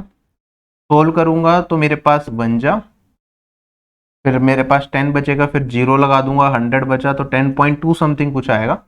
लॉस हो रहा है, नेगेटिव में है, इसका मतलब लॉस है, तो -10.2 कौन सा ऑप्शन में आ रहा है, ऑप्शन नंबर डी में आ रहा है, तो यही आंसर हो गया। ये फॉर्मूला कैसे बना इसके बारे में मैं आपको अभी थोड़ी देर में एक्सप्लेन करूंगा। इसका डिटेल डेरिवेशन आप लोगों के लिए करा दूंगा जिन्हें समझ नहीं आ रहा कि सर ये डायरेक्टली कैसे लिख दिया इस तरह के क्वेश्चन में। ठीक है, तो अभी फिलहाल मैं आगे बढ़ता हूं। अगला सवाल ये है मेरे पास, ठीक है, the table shows annual income of 5 schools. अच्छा, अब देखो ये फिर से डायग्राम वाला सवाल आ गया अगेन, क्योंकि इसमें कुछ कंप्यूट करना पड़ सकता है, तो हम लास्ट के लिए छोड़ेंगे। टाइम बच गया तो ठीक है, वरना देखा जाएगा, क्योंकि पढ़ने में समझने में टाइम लग सकता है। तीसरी चीज ये है हमारे पास पैरेललोग्राम पे बेस्ड सवाल है कि एक मिड पॉइंट है पैरेललोग्राम का, कुछ क्लॉकवाइज दे रखा है, फिर लाइन ड्रॉ कर रखी है, कुछ इस तरीके से चीजें चल रही हैं। ठीक है, तो ये भी फिगर बना के सोल्व करने वाला क्वेश्चन है। ठीक है, कुछ एग्जैक्ट वैल्यूज भी नहीं दिख रही, तो it may take some time, तो मैं इसे लास्ट के लिए छोड़ूंगा। ऑल्दो हम लास्ट पे ही आ गए हैं, लेकिन ये लास्ट पे करने वाला सवाल है। ठीक है, अगला सवाल देखो, साइन ए 5/13 है, इसका मान बताना है मुझे क्या होगा, तो आराम से कर सकते हैं। आप कहेंगे सर देखो कोस और टेन बताना है, तो साइन ए क्या होता है, परपेंडिकुलर अपॉन में हाइपोटेनियस मिल गया। 5 और 13 किसके साथ ट्रिपलेट बनाते हैं, 12 के साथ, तो बेस भी हो गया 12, पुट कर दो। कोस ए क्या हो जाएगा 12/13 बेस अपॉन में हाइपोटेनियस, टेन ए कितना हो जाएगा 5/12 परपेंडिकुलर अपॉन में बेस और माइनस में 1। एलसीएम ले लूंगा तो 12 और 13 156 आता है, 12 इंटू 12 144 आ जाएगा, 13 इंटू में 5 ये मेरे पास 65 आ जाएगा, माइनस में 156 आ जाएगा। ठीक है, तो साथ के साथ करने वाला सवाल अगर हम देखेंगे तो ये 65 और 44 को जोड़ दूंगा तो 109, तो 09 और 1 यहाँ पे भी है तो 209 माइनस 156 डिवाइडेड बाय 156, तो ये वाली वैल्यू मेरे पास 353 divided by 156, this is my answer. ठीक है, अगला सवाल मेरे पास, car a trails car b by 64 metres, car b travels at 40 kilometre per hour, car c travels in the opposite direction at 50 kilometre per hour. ठीक है, अगर आपने ए की लाइन पढ़ी ना इसमें तो आपको समझ में आ जाएगा यार ये बहुत कुछ, ए कार भी है, बी कार भी है, सी कार भी है, 3 तरह की कार हो गई। ठीक है, और लंबा भी जा रहा है, 3 लाइन का क्वेश्चन है, तो इसे क्या करेंगे, लास्ट के लिए छोड़ देंगे। ऑल्दो ये हमारा लास्ट क्वेश्चन है, लेकिन लास्ट के लिए मैं जब छोड़ रहा हूं इसका मतलब ये है कि मैं बिल्कुल ही एंड में अटेम्प्ट करूंगा इसे। ठीक है, अब इतना करने के बाद आपका हो सकता है कि कोई रीजनिंग का आपको लग रहा है जल्दी आ जाएगा तो उस पर मूव कर सकते हो, वरना जो मैथ्स के क्वेश्चन छूट गए वो हम देखेंगे। अगर मैं ध्यान दूं अभी कितने क्वेश्चन हमारे मैथ्स के छूट चुके हैं अभी तक, जो मैंने अभी तक आपको बीच में नहीं कराए हैं। ठीक है, अब तक जितने कराए वो इजीली डुएबल क्वेश्चंस थे। तो हमने कितने क्वेश्चन छोड़े हैं, पीछे से ही चलते हैं, चलो 1 छूट गया, 2 छूट गए, 3 छूट गए, 4 छूट गया, और इसका लॉजिक बताना है, नहीं इसका बताना था पीछे वाले का, चलो 4 5 6, ठीक है, तो 6 क्वेश्चंस हमने यहाँ पे छोड़े हैं। 6 क्वेश्चन छोड़ने का मतलब हमने 19 क्वेश्चंस वन गो में यहाँ पे अटेम्प्ट किए हैं। जिनके प्रिपरेशन का लेवल अच्छा है वो 19 तक बड़े आराम से कर देंगे, जिनका प्रिपरेशन का लेवल थोड़ा कम था तो उसने 15-16 वन गो में कर लिए होंगे, बाकी छूट गए होंगे। ठीक है, बाकी अब सेकंड बारी आती है कि अब हम क्वेश्चंस को करना स्टार्ट करते हैं आगे के, जो टॉपिक वीक है या जो हमें लगता है कि थोड़ा टाइम कंज्यूमिंग हो सकते हैं। जैसे कि ये वाला सवाल है मेरे पास, ये इंस्टॉलमेंट पे बेस्ड सवाल है। कहता है कि एक कंप्यूटर है वो अवेलेबल है 43,000 की डाउन पेमेंट पे, या फिर 13,000 की कैश पेमेंट अब अभी कर दो और बाकी 4 मंथली इंस्टॉलमेंट बनवा लो 8,000 रुपीज ईच की। तो हमें बताना है कि अगर इंस्टॉलमेंट प्लान लेते हैं तो उसमें रेट ऑफ इंटरेस्ट क्या होगा। क्या यहाँ पे कहीं भी कंपाउंड इंटरेस्ट वर्ड यूज किया हुआ है, नहीं किया हुआ। अगर कंपाउंड नहीं लिखा हुआ पूरे क्वेश्चन में कहीं भी, तो चक्रवर्ती ब्याज नहीं लिखा हुआ, तो इसका मतलब ये सिंपल इंटरेस्ट का क्वेश्चन है, उसी तरीके से हम इसे करना पड़ेगा। समझ आ गया सभी लोगों को। अब मैं बिल्कुल बेसिक से बता देता हूं, वरना फॉर्मूला याद हो तो चीजें जल्दी की जा सकती हैं। 43,000 का सामान है, अभी अगर मैं पे कर देता हूं 43,000 तो सामान ले जाओ घर पे, लेकिन हमें इंस्टॉलमेंट प्लान के साथ जाना है तो उसमें हम क्या कर रहे हैं, कैश दे रहे हैं साथ के साथ 13,000 रुपए, तो बचे कितने हमारे पास 30,000 रुपए। हम इसका क्या ले रहे हैं, लोन ले रहे हैं, कोई दिक्कत किसी को नहीं। अब मान लो ब्याज की दर मेरी क्या है, R% है, R% पर एनम है, क्योंकि पर एनम के हिसाब से हम देखते हैं। यहां पे जो इंस्टॉलमेंट बनी है वो मंथली इंस्टॉलमेंट बनी है, तो 1 महीने का इंटरेस्ट क्या होगा, आप कहेंगे सर R/12% होगा। कितनी इंस्टॉलमेंट्स में हम पैसा पे कर रहे हैं, हम 4 मंथली इंस्टॉलमेंट्स में पैसा पे कर रहे हैं, तो 4 इंस्टॉलमेंट्स लगेंगी मंथली। तो मेरा ब्याज कितना बन जाएगा, अगर मैं 4 महीने के बाद, मैं मान के चल रहा हूं कि सारा का सारा पैसा 4 मंथ के बाद पे किया जा रहा है, तो मुझे कितना पैसा पे करना पड़ता 4 मंथ के बाद देता तो मैं, आप कहते सर इस पे ब्याज लगा दो 4 महीने का, 1 महीने का ब्याज इतना है, तो 30,000 इंटू में 1 महीने का ब्याज है R/12%, मतलब 0 और 4 महीने का लगा रहा हूं तो इतना, 4 महीने के बाद पेमेंट करनी होती तो हमें इतनी करनी होती। अब क्योंकि इंस्टॉलमेंट प्लान है, मैं बीच बीच में कुछ पैसा उधार भी दे रहा हूं, तो उसके हिसाब से चलेंगे। मैंने पहली इंस्टॉलमेंट भरी 8,000 रुपए की आफ्टर 1 मंथ, एक दूसरे महीने के बाद जाएगी, एक तीसरे महीने के बाद जाएगी, और एक इंस्टॉलमेंट जाएगी चौथे महीने के बाद। चौथी इंस्टॉलमेंट के बाद मेरा पूरा का पूरा पैसा क्या होगा, खत्म हो जाएगा। पहली इंस्टॉलमेंट भरी मैंने 8,000 रुपीज की। अच्छा, अब क्योंकि मैंने यहाँ पे जो पैसा कैलकुलेट किया, मैंने कहा टोटल अगर मैं 4 महीने के बाद देता तो मुझे इतना पैसा देना पड़ता, लेकिन यहाँ पे कुछ पैसा 1 महीने के बाद दे दिया। इस 1 महीने के बाद जो पैसा दिया, क्या इस पे ब्याज लगेगा या नहीं लगेगा, ब्याज लगेगा। अभी हमारे पास 4 महीने में कितने महीने बचे हुए? 3 महीने, तो इस पे 3 महीने का ब्याज लगेगा। तो मैं कहूंगा 8000 इंटू में 3 इंटू में R/1200, ये इस पे ब्याज लग गया। ऐसे 2 महीने के बाद फिर से मैं 8000 रुपीज जमा कराऊंगा, फिर इस पे ब्याज लगेगा। कितने महीने? क्योंकि अभी 2 महीने है पूरा पेमेंट कंप्लीट करने में, तो 2 महीने का ब्याज मिलेगा। तो एक्चुअल वैल्यू इसकी जो फ्यूचर वैल्यू होगी वो कितनी होगी? 8000 इंटू में 2 इंटू में R/120। जो पूरा कॉन्सेप्ट एक्सप्लेन कर रहा हूं, बाकी इस क्वेश्चन में कुछ भी नहीं है, फॉर्मूला से लगा दोगे तो आप। फिर मेरे पास 3 महीने बाद मैं 8000 रुपीज जमा करूंगा और उस पर मुझे क्या मिलेगा? क्योंकि 1 महीने पहला दे दिया तो 1 महीने का ब्याज मिलेगा। तो मेरे पास 8000 इंटू में 1 इंटू में R/1200, और यहाँ पे लास्ट में जो 8000 रुपीज करूंगा उस पर कोई भी ब्याज नहीं मिलेगा। क्या आपको पूरा का पूरा कंसेप्ट समझ में आ गया कि किस तरीके से हम करते हैं? बाकी इस चीज को सिंप्लीफाई करना बहुत आसान होता है। आप कहेंगे सर ये 8000 4 बार दिए तो टोटल कितना पैसा पे करा? 8000 इंटू में 4। ये क्वेश्चन मैं दोबारा आप लोगों के लिए करके दिखाऊंगा, ये सिर्फ समझाने के पर्सपेक्टिव से मैं कर रहा हूं। अब मैंने कहा ये वाला पार्ट कॉमन ले लो। इन सब में क्या कॉमन है मेरे पास? 8000 इंटू में R/1200 कॉमन है, और मेरे पास क्या बचा? 3 + 2 + 1, यही बचा। और ये वाली वैल्यू मेरे पास किसके बराबर? यहाँ पे 30,000 है, प्लस ये 30,000 इंटू R/100 और इंटू में 4 है।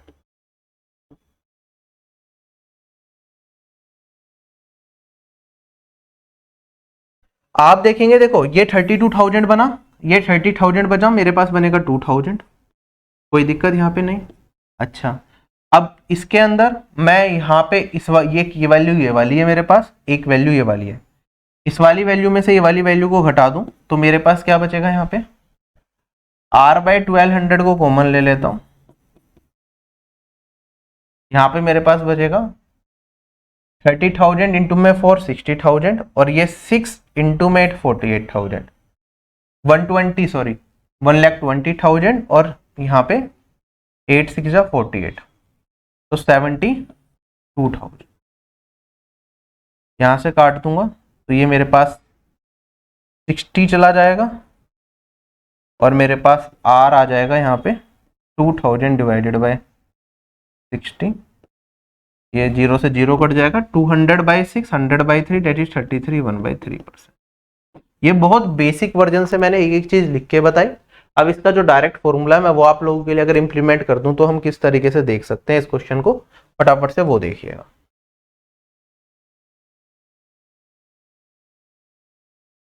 ठीक है, मैं ये हटा रहा हूं।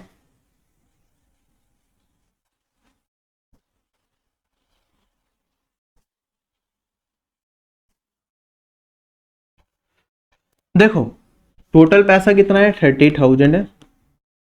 4 महीने का ब्याज लगेगा, आप लोगों को पता है, तो वो 30,000 इंटू में R/12%। ठीक है, तो जब भी मैं इसे मल्टीप्लाई करूंगा परसेंट से तो 300 रह जाएगा मेरे पास, इंटू में R/12, और इंटू में क्योंकि 4 महीने हैं तो 4 से मल्टीप्लाई करना पड़ेगा। ये हो गया राइट हैंड साइड में फाइनल वैल्यू। 8000 की 4 इंस्टॉलमेंट्स बन रही है, तो 8000 इंटू 4 तो आप एक साथ लिख दो प्लस। ठीक है, जो पहली इंस्टॉलमेंट थी 8000 की, उसमें 3 महीने का ब्याज था, दूसरी में 2 महीने का ब्याज था, तीसरी में 1 महीने का ब्याज था। टोटल इतना टाइम को मैंने सबको ऐड कर लिया। ब्याज की दर कितनी है मेरे पास? R/12%, और जिसे मैं अगर पॉइंट्स में लिखना चाहूं तो ये। तो मेरे पास जो डायरेक्ट रिजल्ट बनेगा हम इस तरीके से लिखेंगे क्वेश्चन को सोल्व करने के लिए। और थोड़ा सा अगर आप सिंप्लीफाई करना चाहो तो देखो 30,000 32,000 तो बचा 2000, ये तो यहाँ आ गया। अब इसे काटना चाहे तो हम ये 6 बचेगा, 6 से इसे काटूंगा तो 200, 200 से इसे काटूंगा तो सॉरी 6 से काटूंगा तो 200, हाँ 200 से इसे काटूंगा तो मेरे पास 40, तो ये 40R बचा। यहाँ पे अगर हम इसे काटें तो ये 100R बचेगा, तो मेरे पास यहाँ पे आ गया ये 60R, और R का मान मेरे पास इतना हो गया 2000 डिवाइडेड बाय।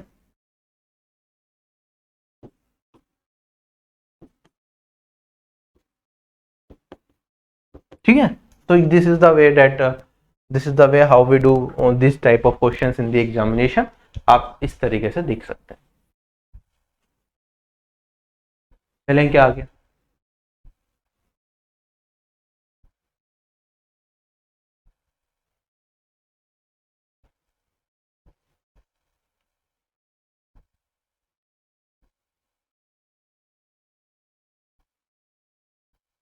ये वाला क्वेश्चन हमने छोड़ा था।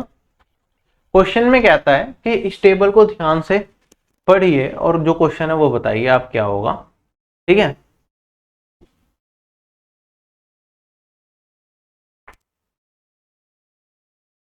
एक कॉलेज के अंदर कितने स्टूडेंट्स कौन कौन से सब्जेक्ट पढ़ते हैं वो बता रखा है। तो हिंदी सब्जेक्ट पढ़ने वाले कितने स्टूडेंट्स हैं, टोटल 110 हैं।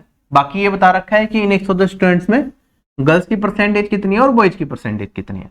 तो आप देखेंगे जैसे गर्ल्स की अगर 60 है तो बॉयज की 40, तो टोटल कितना हो गया 100%, मतलब टोटल नंबर ऑफ स्टूडेंट्स कितने हो गए 110 हो गए। 100% किसे रिप्रेजेंट करेगा 110 स्टूडेंट को। ऐसे ही इंग्लिश पढ़ने वाले कितने हो गए 50 100% 70 को रिप्रेजेंट करेगा और यहाँ पे टोटल इंग्लिश पढ़ने वाले स्टूडेंट्स आ गए। इस तरीके से सारा डेटा हमें यहाँ पे दे रखा है। हमें बताना है ratio of the number of girls studying English to that of the girls studying computer. English पढ़ने वाले टोटल स्टूडेंट कितने हैं 70 हैं, इसमें गर्ल्स कितनी है 50% है। इसका रेशियो किसके साथ बताना है, जो गर्ल्स कंप्यूटर्स पढ़ रही हैं। यहाँ पे आ गया मेरे पास कंप्यूटर, टोटल 90 स्टूडेंट्स हैं, इसमें गर्ल्स कितनी है 40%। सॉल्व कर लेंगे, क्वेश्चन खत्म हो गया मेरा। यहाँ पे आप देखेंगे 2 जीरो से 2 जीरो गई, परसेंटेज से परसेंटेज गई, 7 5 जा 35, 9 4 जा 36। This is my answer, question हो गया खत्म। ठीक है, तो it was an easy question, DI का क्वेश्चन था, इजी था, लेकिन मैं जनरली लास्ट के लिए छोड़ देता हूँ कि समझने में कई बार टाइम लग जाता है, या मुश्किल क्वेश्चन हो तो और ज़्यादा टाइम लगता है, तो हम कर लें। अब ये वाला क्वेश्चन हमने लास्ट के लिए छोड़ा था, इसे ध्यान से देखेंगे। क्वेश्चन में कहता है जो मेल पॉपुलेशन है विलेज ए एंड बी के अंदर, उनका रेशियो दे रखा है 8:9। मेल पॉपुलेशन विलेज ए और विलेज बी के अंदर इनका रेशियो है 8:9। आगे बढ़ते हैं। Ratio of number of male to female in a is 4:7। ठीक है, male population in village a to female population in village a, इसका रेशियो दे रखा है 4:7। आगे बढ़ते हैं। The number of female population in b is 1200 more than the female population in village a. Female population in b क्या है 1200 ज्यादा है फीमेल पॉपुलेशन इन ए, ये दे रखा है। Difference between the number of male population in A and B is 200। A और B जो मेल पॉपुलेशन है इनके बीच का जो डिफरेंस है कितना हो गया 1 रेशियो। ये किसके बराबर दे रखा है 200 के बराबर दे रखा है। हमसे पूछा है find the female population in B, ये हमें बताना है। ठीक है, सारी चीजें हमारे पास आगे सोल्व करना स्टार्ट करते हैं। सबसे पहली चीज मुझे यहाँ पे ये दिख रही है कि ये डिफरेंस मिल रहा है, एक रेशियो का मान मिल गया। यहाँ से मैं मेल पॉपुलेशन ए और बी में बता सकता हूँ। यहाँ पे देखो इसका रिलेशन क्या है, मेल पॉपुलेशन ए मेल पॉपुलेशन ए। यहाँ पे मेल पॉपुलेशन इन विलेज ए अगर मैं निकाल लूँ तो वो यहाँ पे कंप्यूट कर सकता हूँ, उससे फीमेल पॉपुलेशन इन विलेज ए मिल जाएगा, वो यहाँ पे मिल गया तो ये वाली वैल्यू मिल जाएगी। तो चीजें सिंप्लीफाइड हो चुकी हैं। 1:200 को रिप्रेजेंट कर रहा है तो 8:200 मल्टीप्लाई इसमें कर दूंगा तो 1600 को रिप्रेजेंट करेगा। अगर ये 1600 है तो 4 रेशियो अगर 1600 को रिप्रेजेंट कर रहा है तो 1:400 को रिप्रेजेंट करेगा यहाँ पे। तो फीमेल पॉपुलेशन इन विलेज ए कितना हो जाएगा 7 इंटू में 400, ये हो जाएगा मेरे पास 2800। अगर ये 2800 है तो 1200 में ऐड कर देंगे female population in village B, ये कितना हो गया मेरे पास 4000। क्लियर है क्वेश्चन सभी लोगों को? चलें आगे। ये हो गया, ये हो गया, ये हो गया, ये हो गया, ये हो गया, ये हमें करना था। ठीक है, 2 कैंडल्स हैं सेम हाइट की जो कंप्लीटली बर्न होती हैं 6 आवर्स में और 18 आवर्स में रिस्पेक्टिवली। सेम टाइम पे अगर दोनों जलना स्टार्ट कर दें सेम स्पीड से तो हमें बताना है कि वो टाइम जब इनकी हाइट का रेशियो 3:5 हो। ठीक है,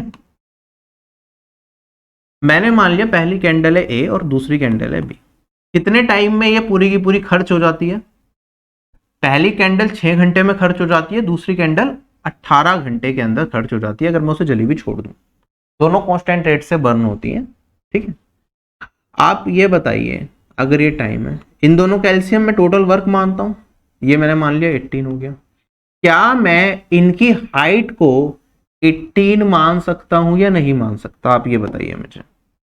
मैंने कहा कि इनकी हाइट जो है दोनों की, क्योंकि दोनों इक्वल हाइट की मेरे पास कैंडल्स दे रखी थी, तो दोनों की हाइट मैं मान लेता हूं कि चलो इन दोनों की हाइट है 18h, किसी को कोई इसमें दिक्कत नहीं, ठीक है। ये 6 घंटे में ये पूरी की पूरी कैंडल को जला देगी, तो 1 घंटे में कितनी कैंडल खत्म होगी आप ये बताओ। तो आप कहेंगे सर 18 डिवाइडेड बाई 6, ये हो जाएगा 3, ठीक है। 3h क्वांटिटी कैंडल की, इसे 18h की जगह x मान लो वरना कंफ्यूज हो जाओगे। मैंने कैंडल की हाइट मानी 18x, 6 घंटे में पूरी बर्न हो जाती है, तो 1 घंटे में कितनी बर्न हो जाएगी, आप कहेंगे सर ये 3x 1 घंटे में जल जाएगी। जो कैंडल भी है वो 1 घंटे में कितनी जलेगी, वो x जलेगी, कोई दिक्कत नहीं। हमें बताना है कि कितने टाइम में इनकी जो हाइट का रेशियो है वो इतना हो जाएगा, ठीक है। मैं मान लेता हूं कि t टाइम के बाद दोनों कैंडल की हाइट का रेशियो इतना रहेगा। तो t टाइम के बाद पहली कैंडल की हाइट क्या रह जाएगी, आप कहेंगे सर इनिशियली पहली कैंडल की हाइट है 18x, 1 घंटे में 3x बर्न होती है, तो t टाइम में कितना बर्न होगी, 3xt इतना बर्न होगी या नहीं होगी, तो इतनी रह जाएगी t टाइम के बाद। जो दूसरी कैंडल है उसकी हाइट भी 18x है और ये कितना बर्न हो जाएगी, 1 घंटे में x बर्न होती है, तो t टाइम में xt बर्न हो जाएगी। और अभी जो इनकी हाइट का रेशियो चाहिए वो चाहिए 3:5, क्या यही इक्वेशन बनेगी। आप देखेंगे यहाँ पे ये x से x कट गया, x से x कट गया, तो 18 माइनस 3t है और नीचे 18 माइनस टी है, क्रॉस मल्टीप्लाई करोगे 5 इंटू 18, 18 इंटू 3, तो 18 इंटू 2 बचेगा, डेट इज 36। और यहाँ पे माइनस 3t है, यहाँ पे माइनस 15t है, इधर जाके प्लस का बनेगा, तो 15 माइनस 3 डेट इज 12t बचेगा, और t का मान आ गया मेरे पास 3 आवर्स। 3 घंटे में ये रेशियो इनकी हाइट का रह जाएगा। क्या क्वेश्चन सभी लोगों को समझ में आ गया? ध्यान से समझिए, ये टाइम एंड वर्क किससे रिलेटेड सवाल है। यहाँ पे काम क्या है मेरा, कैंडल को बर्न करना। एक कई बार काम होता है कि हमें दीवार बनानी है, कई बार ऐसा भी हो सकता है कि हमें दीवार तोड़नी है। यहाँ पे वही चीज है, कैंडल को हमें क्या करना है, जलाना है, तो काम क्या है, उसे खत्म करना। तो ये हमारा क्या है, बेसिकली टोटल वर्क है, ये हमारा टाइम है, और ये क्या है, एफिशिएंसी, किस स्पीड से हमारी कैंडल जल रही है। तो हमने वही चीज करी, ठीक है, और अपने क्वेश्चन के आंसर को निकाल लिया। तो this is the question of time and work. अच्छा, यहाँ पे कई बार कंफ्यूज हो जाते हैं कुछ लोग कि ये कांस्टेंट स्पीड से बर्न हो रही है, तो इसका मतलब क्या है। कांस्टेंट स्पीड का मतलब सिर्फ इतना सा है कि 1 घंटे में ना वो हर बार इक्वल ही क्वांटिटी रिड्यूस होगी, मतलब ये हर 1 घंटे में 3x क्या होगी, जलेगी, ये हर 1 घंटे में x ही चलेगी। ये इसे बताता है कि अपने आप में वो कांस्टेंट स्पीड से, आप जैसे कैंडल भी आप जलाते हैं तो ऐसे ही होता है ना कि थोड़ी देर में इतनी जल गई, फिर इतनी जल गई, फिर इतनी जल गई। ऐसा तो है नहीं ना 5 मिनट में आधी से ज्यादा कैंडल खत्म हो गई और फिर अगली आधे से ज्यादा कैंडल 2 घंटे तक चल रही है आपकी, ऐसा नहीं होता ना, वो कांस्टेंट स्पीड से कम होती रहती है उसकी हाइट, राइट। तो वो यही बता रहा है।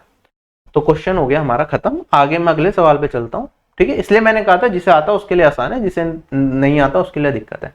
अब ये वाला क्वेश्चन है, मैंने इसमें कहा था मैं इसका कंसेप्ट ही एक्सप्लेन कर दूंगा कि फॉर्मूला कैसे आया। तो आप ध्यान दीजिए, यहाँ पे मैं इस क्वेश्चन में कुछ चीजें आपको बताता हूं, ठीक है। इसकी डेरिवेशन मैं आपको कराऊंगा, फिर आगे के क्वेश्चन मैं यहाँ पे आपको सोल्व कराऊंगा। यहाँ पे वापस मेरे पास 2 आर्टिकल को का सेलिंग प्राइस सेम है, ठीक है। तो मैं लिख रहा हूं 2 आर्टिकल्स एसपी क्या हो गया, उनका सेम हो गया, ठीक है। यहां पे क्या रखा है कि एक पे लॉस हुआ 30% का और एक पे गेन हुआ 25% का। मैंने क्या कहा, पहले पे गेन हुआ x% का और दूसरे पे गेन हुआ कितने का, y% का। अब यहां पे गेन के टर्म्स में इसलिए लिखा है कि चीजें पॉजिटिव रहे, ठीक है। लॉस हो रहा है तो वही वैल्यू मेरी नेगेटिव में चली जाएगी, इसका मतलब सिर्फ इतना सा है। हमसे ये पूछा गया है कि भैया ये बता दो कि ओवरऑल ट्रांजैक्शन में कितना % प्रॉफिट या लॉस होगा, परसेंटेज प्रॉफिट या लॉस मुझे बताना है। तो यहाँ पे मैंने गेन माना है तो मैं परसेंटेज प्रॉफिट के हिसाब से क्वेश्चन को सोल्व कर लेता हूं। हम जनरली कैसे करते हैं, मैं कहता हूं यहाँ पे मेरे पास एक आर्टिकल है, उसका कॉस्ट प्राइस होगा, उसका सेलिंग प्राइस होगा, है ना। ऐसे दूसरा आर्टिकल है, उसका भी कॉस्ट प्राइस कुछ होगा और उसका भी कुछ सेलिंग प्राइस होगा। दोनों का सेलिंग प्राइस इक्वल है तो मैंने सिर्फ एस पे लिखा है। पहले पे मुझे x% का गेन है तो मैं कहूंगा अगर इसकी वैल्यू 100 थी तो ये वाली वैल्यू क्या हो जाएगी, 100 प्लस x हो जाएगी। दूसरे का मेरे पास कॉस्ट प्राइस मान लेता हूं 100 रेशियो है तो सेलिंग प्राइस कितना हो जाएगा 100 प्लस वाई हो जाएगा। कोई दिक्कत यहां तक किसी को भी नहीं, है ना। अब मेरे पास क्योंकि दोनों का सेलिंग प्राइस इक्वल बनाना है, 100 प्लस एक्स मुझे इक्वेट करना पड़ेगा, रेशियो में दे रखा है 100 प्लस वाई के, तो मैं क्या करता हूं इस पूरे में मल्टीप्लाई कर देता हूं 100 प्लस वाई से, और इस पूरे में मल्टीप्लाई कर देता हूं मैं 100 प्लस एक्स से। अब क्या हो जाएगा, क्या सेलिंग प्राइस इक्वल हो जाएगा, रेशियो इक्वेट हो गए मेरे, कोई दिक्कत किसी को नहीं। अब मेरे पास यहां पे प्रॉफिट क्या होता है, प्रॉफिट ये होता है SP minus CP divided by CP into में 100%, है ना, यही होता है। दो आर्टिकल्स हैं तो एसपी क्या हो जाएगा ट्वाइस इंटू में दिस, तो ट्वाइस इंटू में 100 प्लस एक्स इंटू में 100 प्लस वाई, ये हो गया सेलिंग प्राइस। कॉस्ट प्राइस क्या है, पहले आर्टिकल का है 100 इंटू में 100 प्लस वाई, और दूसरे आर्टिकल का होगा 100 इंटू में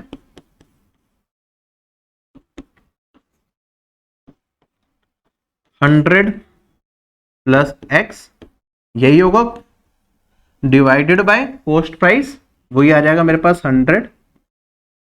100 प्लस वाई प्लस 100 इंटू में 100%, यही प्रॉफिट एंड लॉस का फॉर्मूला होता है, ये मैंने इंप्लीमेंट कर दिया। अब ध्यान से देखिएगा, देखो ये 100 है, ये 100 दोनों जगह कॉमन आके कट ही जाता, तो मेरे पास क्या बचता, आप कहते sir 100 plus Y 100 plus X, तो ये 200 प्लस एक्स प्लस वाई, यही बचता, कोई दिक्कत यहाँ पे नहीं। ऐसे ही जब यहाँ पे सोल्व करूंगा, अगर मैं 100 को कॉमन ले लूं तो मेरे पास यहाँ पे, चलो इधर बाद में जाएंगे, पहले यहीं से कर लो, 200 इंटू में 100 10,000, फिर यहाँ पे 100 वाई 100 एक्स, तो 100 को कॉमन ले लूं तो x प्लस वाई है, और यहाँ पे मेरे पास प्लस एक्स वाई है, यही है। माइनस में यहाँ पे 100 को कॉमन ले लेता हूँ, और अंदर क्या बचेगा 200 प्लस एक्स प्लस वाई, यही बचेगा, कोई दिक्कत किसी को नहीं, वो कट गया तो यहाँ पे मेरा परसेंटेज में ही आंसर आएगा। अब ध्यान दीजिए यहाँ पे 2 इंटू में 10,000, 100 इंटू में 200, 20,000 दोनों बनेंगे, कट जाएंगे, ठीक है, कोई दिक्कत नहीं है। 200 एक्स प्लस वाई, यहाँ पे मेरे पास 100 इंटू में एक्स प्लस वाई आएगा, तो मेरे पास क्या बचेगा 100 एक्स प्लस वाई, यहाँ पे भी किसी को कोई दिक्कत नहीं है। फिर यहाँ पे 2xy प्लस का ये रह गया मेरे पास, तो प्लस 2xy, और यहाँ पे divided by 200 plus X plus Y, यही फॉर्मूला है, याद रह जाएगा सभी लोगों को, इसे याद कर लो, ये क्वेश्चन बहुत आते हैं फॉर्मूले से डायरेक्टली, आपका कुछ ही सेकंड्स में इसका आंसर आ जाएगा, ठीक है। अब यहाँ पे अगर x पॉजिटिव हुआ, गेन है तो पॉजिटिव लेने हैं, लॉस हुआ तो नेगेटिव लेने हैं, रिजल्ट अगर नेगेटिव आया तो लॉस है, पॉजिटिव आया तो प्रॉफिट है। चलो अगला सवाल मेरे पास ये है, ठीक है, इसमें क्या कह रहा है कि एनुअल इनकम 5 स्कूल्स की लाख रुपीज में दे रखी है, ठीक है, किस स्कूल का हाईएस्ट परसेंटेज ऑफ इनकम होता है डोनेशन से, वो बताना है आउट ऑफ टोटल इनकम, ठीक है। तो स्कूल की इनकम जो है PQRST स्कूल्स दे रखे हैं, डोनेशन से ट्यूशन फीस, ग्रांट्स, एग्जामिनेशन और मिसलेनियस, ये सारी की सारी चीजें हमें दे रखी हैं। कौन से स्कूल में मैक्सिमम हमें जो परसेंटेज प्रॉफिट होगा डोनेशंस की वजह से वो बताना है। अब इसके लिए आपको क्या करना पड़ेगा, मान लो मुझे किसी भी पर्टिकुलर स्कूल का निकालना है, तो आप देखेंगे यहाँ पे पहले मुझे इन सबको ऐड करना पड़ेगा, टोटल इनकम निकालनी पड़ेगी। तो मेरे पास आया 2 और यहाँ पे आया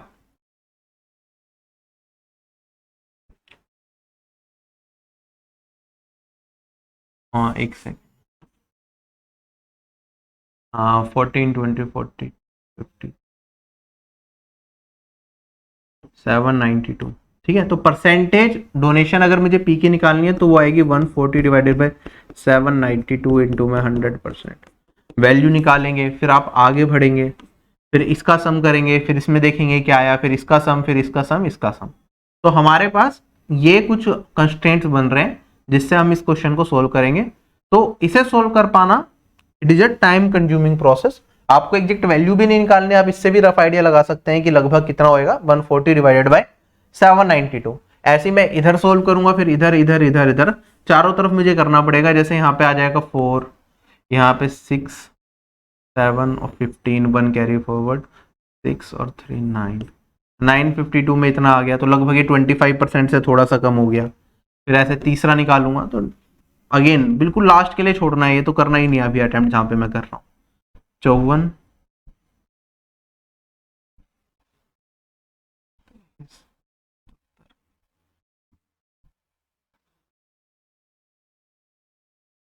नौ सौ साठ में से 20 है ये, और ये है हमारे पास 300, 500, 700, 945, और ये 220, 250।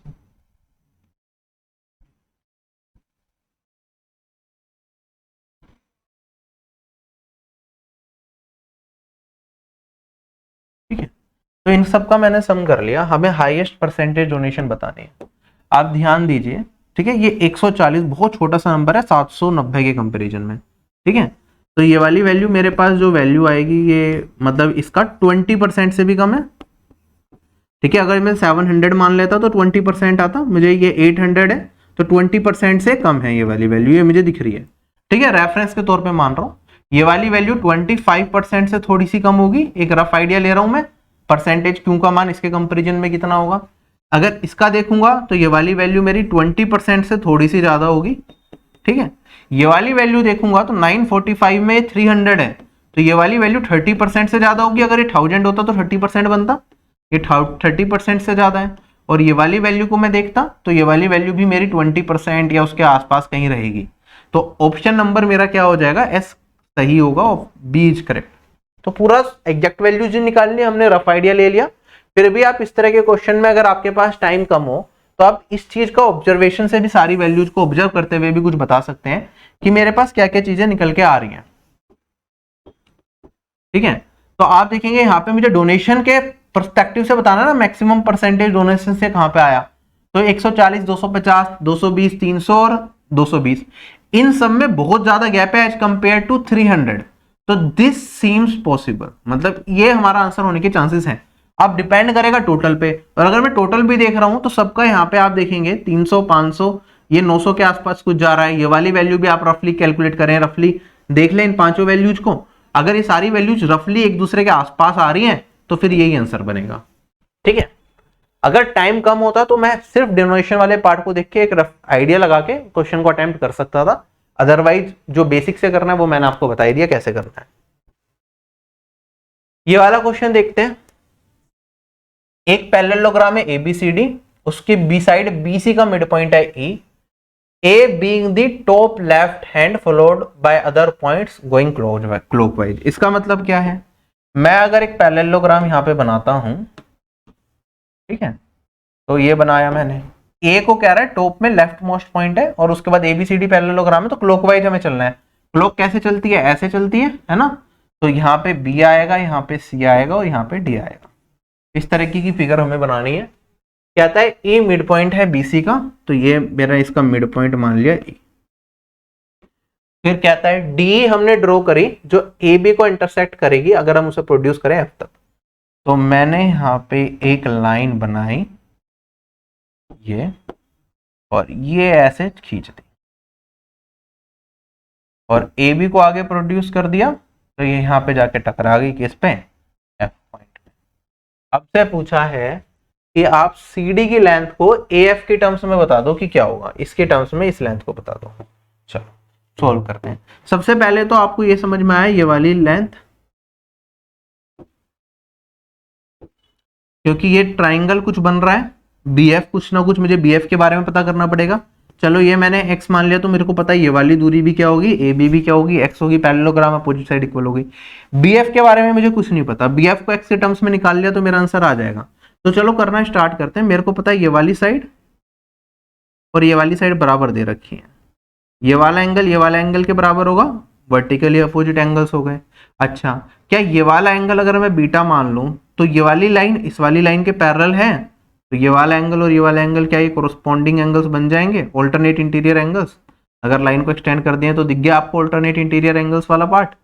तो मेरे पास ये दोनों ट्रायंगल क्या कॉन्ग्रुएंट आ जाएंगे, कौन सी प्रॉपर्टी से, एंगल साइड एंगल प्रॉपर्टी से। ये वाला ट्रायंगल और ये वाला ट्रायंगल कॉन्ग्रुएंट हो गए, तो रिस्पेक्टिव साइड्स भी क्या हो जाएंगी, इक्वल हो जाएंगी। अल्फा के सामने वाली साइड ये है, तो यहाँ पे अल्फा के सामने वाली साइड ये भी क्या हो जाएगी, एक्स हो जाएगी। ठीक है, तो AF है मेरे पास 2x और ये क्या है, DC x है। तो DC को मुझे, AF को मुझे CD की फॉर्म में बताना है, तो ट्वाइस इंटू CD, क्या यही ये AF होगा, ये x है, इसका 2 गुना है ये। D is the right answer. ये हो गया। Let's come to our last question, फटाफट से देखते हैं। क्वेश्चन में कहता है car A trails car B by 64 meters. तो मेरे पास, मैं एक सीधी सी लाइन ड्रॉ कर लेता हूं। मैंने कहा यहाँ पे मेरे पास कार A है, ये कार B होगी, ये 64 मीटर इनके बीच की दूरी होगी। चलो आगे बढ़ते हैं। Car B 40 kilometre per our की स्पीड से चलती है। कार C अपोजिट डायरेक्शन में आती है 50 किलोमीटर पर आवर की स्पीड से। तो कार C कहीं भी हो सकती है, लेकिन 50 किलोमीटर पर आवर की स्पीड से इधर आ रही है। कार C 200 मीटर की दूरी पे है कार B से, तो चलो कार C को मैं मान लेता हूं यहां पे, और इनके बीच की जो दूरी दे रखी है वो दे रखी है 200 मीटर। चलिए, कार A डिसाइड करती है कि वो कार B को ओवरटेक करेगी before car B and C cross each other. Car B और C जितने टाइम जब क्रॉस करेंगे उससे पहले कार A को क्रॉस करना है, कार B को। तो मिनिमम स्पीड कार A की क्या होनी चाहिए वो बताता हूं। कार A की मिनिमम स्पीड में मान लेता हूं x है, ठीक है। तो मतलब मैं वो स्पीड रखने की कोशिश करूंगा जिसपे जब कार B और C एक दूसरे को क्रॉस करें उसी टाइम पे कार A भी क्या करे, इन्हें इन दोनों से मिल जाए, ठीक है। और उससे ज्यादा अगर कार A की स्पीड हो गई तो कार B और C के मिलने से पहले ही कार A कार B को क्रॉस कर देगी। तो ये दोनों कब मिलेंगे, आप कहेंगे सर दोनों अपोजिट डायरेक्शन में जा रहे हैं, इसकी स्पीड 50 है, इसकी 40 है, रिलेटिव स्पीड कितनी हो गई, 50 प्लस 40 90 हो गई, 200 मीटर है, तो 200 अपॉन में 90 किलोमीटर पर आ रहा है, मीटर पर सेकंड में कन्वर्ट करने के लिए 5/18 कर देंगे, तो 25, ये आ गया 8 सेकंड।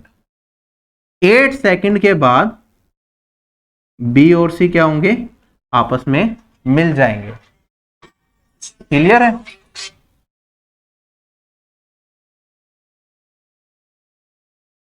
उसके बाद आगे बढ़ते हैं। अब हमारे पास यहाँ पे 8 सेकंड का टाइम है। 8 सेकंड के अंदर कार A को 8 सेकंड से पहले कार B को क्रॉस करना है, ठीक है। तो इसकी स्पीड मैंने कितनी मानी है, x मानी है। मैं कहूंगा x, क्योंकि सेम डायरेक्शन में जा रहे हैं कार B और कार A, तो मेरे पास ये हो जाएगा x माइनस 40 रिलेटिव स्पीड। इसे किलोमीटर पर आवर में कन्वर्ट करने के लिए, मतलब मीटर पर सेकंड में कन्वर्ट करने के लिए 5/18, ये हो गई स्पीड, ठीक है। इसके बाद 8 सेकंड है, उससे कम में मुझे कवर करना है, बेसिकली मैं 8 से मल्टीप्लाई कर दूंगा तो डिस्टेंस 8 सेकंड में अगर ये कार A कार B को क्रॉस करेगी तो कितना डिस्टेंस कवर करेगी, इतना। और ये हमारा होना चाहिए 64 से ज्यादा, तो 64 से ज्यादा, तो मैं कहूंगा ये ग्रेटर देन, ये मेरे पास इस क्वेश्चन का आंसर आएगा। जो डिस्टेंस कवर किया इन्होंने वो मेरा क्या होना चाहिए, 64 से ज्यादा होना चाहिए। अगर इक्वल्स टू का साइन लगा दूंगा तो मुझे वो स्पीड मिल जाएगी कि किस टाइम पे ये तीनों आपस में मिलेंगे, या कार A कार B को क्रॉस करेगी जब कार B और C मिल रहे होंगे। इक्वल्स टू पे वो मिलेगा, और ग्रेटर देन कर दूं तो मुझे x की स्पीड उससे ज्यादा रखनी पड़ेगी। सोल्व कर लेता हूँ क्वेश्चन को, मेरे पास क्या वैल्यू निकल के आएगी। आप कहेंगे सर 8 से काटूंगा तो ये 8 हो जाएगा, बाकी और कुछ कट रहा है क्या, नहीं कट रहा अभी, तो फिलहाल मल्टीप्लाई कर लेते हैं। 18 को 8 से मल्टीप्लाई करेंगे, ठीक है। 144 5 से डिवाइड कर दूंगा तो 28.8 और 40 उधर ऐड हो जाएगा, तो x मेरा greater than equals to, this will be my answer. Clear है सभी लोगों को? तो this marks the end of this session. I hope आपको सारे के सारी चीजें अच्छे तरीके से समझ में आई होंगी। 25 के 25 हमने क्वेश्चन सॉल्व किए। क्वेश्चंस मुश्किल कोई भी नहीं था, बस थोड़े से कुछ क्वेश्चंस टाइम कंज्यूमिंग थे, या जिसने अच्छे से डिटेल में नहीं पढ़ रखा था उन्हें थोड़ा सी ज्यादा समय लगा होगा इन क्वेश्चंस को सॉल्व करने के लिए, ठीक है। बाकी अपनी कंप्लीट तैयारी आप अच्छे तरीके से करते रहिए, कोई भी दिक्कत आपकी तैयारी में नहीं होनी चाहिए। अगर आपको लगता है कि आप मुझसे पढ़ना चाहते हैं या आपके कुछ टॉपिक्स बचे हुए हैं जो आप कवर करना चाहते हैं सीजीएल 2024 के लिए, या फिर सीजीएल 2025 की पूरी तैयारी बिल्कुल बेसिक से करना चाहते हैं, तो आप आरबी पे ऑफिसर बैच को ज्वाइन कर सकते हैं। वहां पे आपको सभी सब्जेक्ट्स की कंप्लीट क्लासेस मिल जाएंगी, जिससे आपकी पूरी प्रिपरेशन हो जाएगी, ठीक है। बाकी अगर आपको मॉक टेस्ट सीरीज परचेज करनी है तो paid mock test series available है, जिसके अंदर आपको 30 टेस्ट मिल जाएंगे सीजीएल और सीएचएसएल एग्जामिनेशन के लिए, ठीक है। और टीयर 2 की भी ऐसी टेस्ट सीरीज अवेलेबल है, साथ के साथ फ्री टेस्ट आप लोगों के लिए बहुत सारे डाले हुए हैं, वो आप यूज कर सकते हैं। और हर संडे जो लाइव टेस्ट होता है उसे जरूर दीजिए और बाकी लोगों में भी शेयर कीजिए, जिससे कि ज्यादा से ज्यादा लोग टेस्ट दे पाए और बेस्ट एनालिसिस आप लोगों को अपनी प्रिपरेशन के बारे में मिल पाए। इंडिविजुअल सब्जेक्ट्स के कोर्सेज भी अवेलेबल है, वो भी आप देख सकते हैं। जैसे खाली मैथ्स अगर आपको पढ़ना है तो मैथ्स के साथ रीजनिंग का कोर्स भी फ्री रखा गया है। 999 में आपको कंप्लीट मैथ्स का कोर्स मिल जाएगा फॉर 6 मंथ, जिसमें आप टीयर 1 और टीयर 2 अगर सीजीएल 2024 को टारगेट कर रहे हैं तो काफी हद तक कवर हो जाएगा, ठीक है। तो वो आप देख सकते हैं, वरना 1 ईयर की वैलिडिटी के साथ 1299 में भी आप परचेज कर सकते हैं। ऑफिसर बैच के साथ टेस्ट सीरीज जो पेड है वो भी इंक्लूडेड है, तो वो फ्री रहती है। तो इस वीडियो में आपसे यही अलविदा लूंगा। Bye bye, take care, have a nice day and जय हिंद।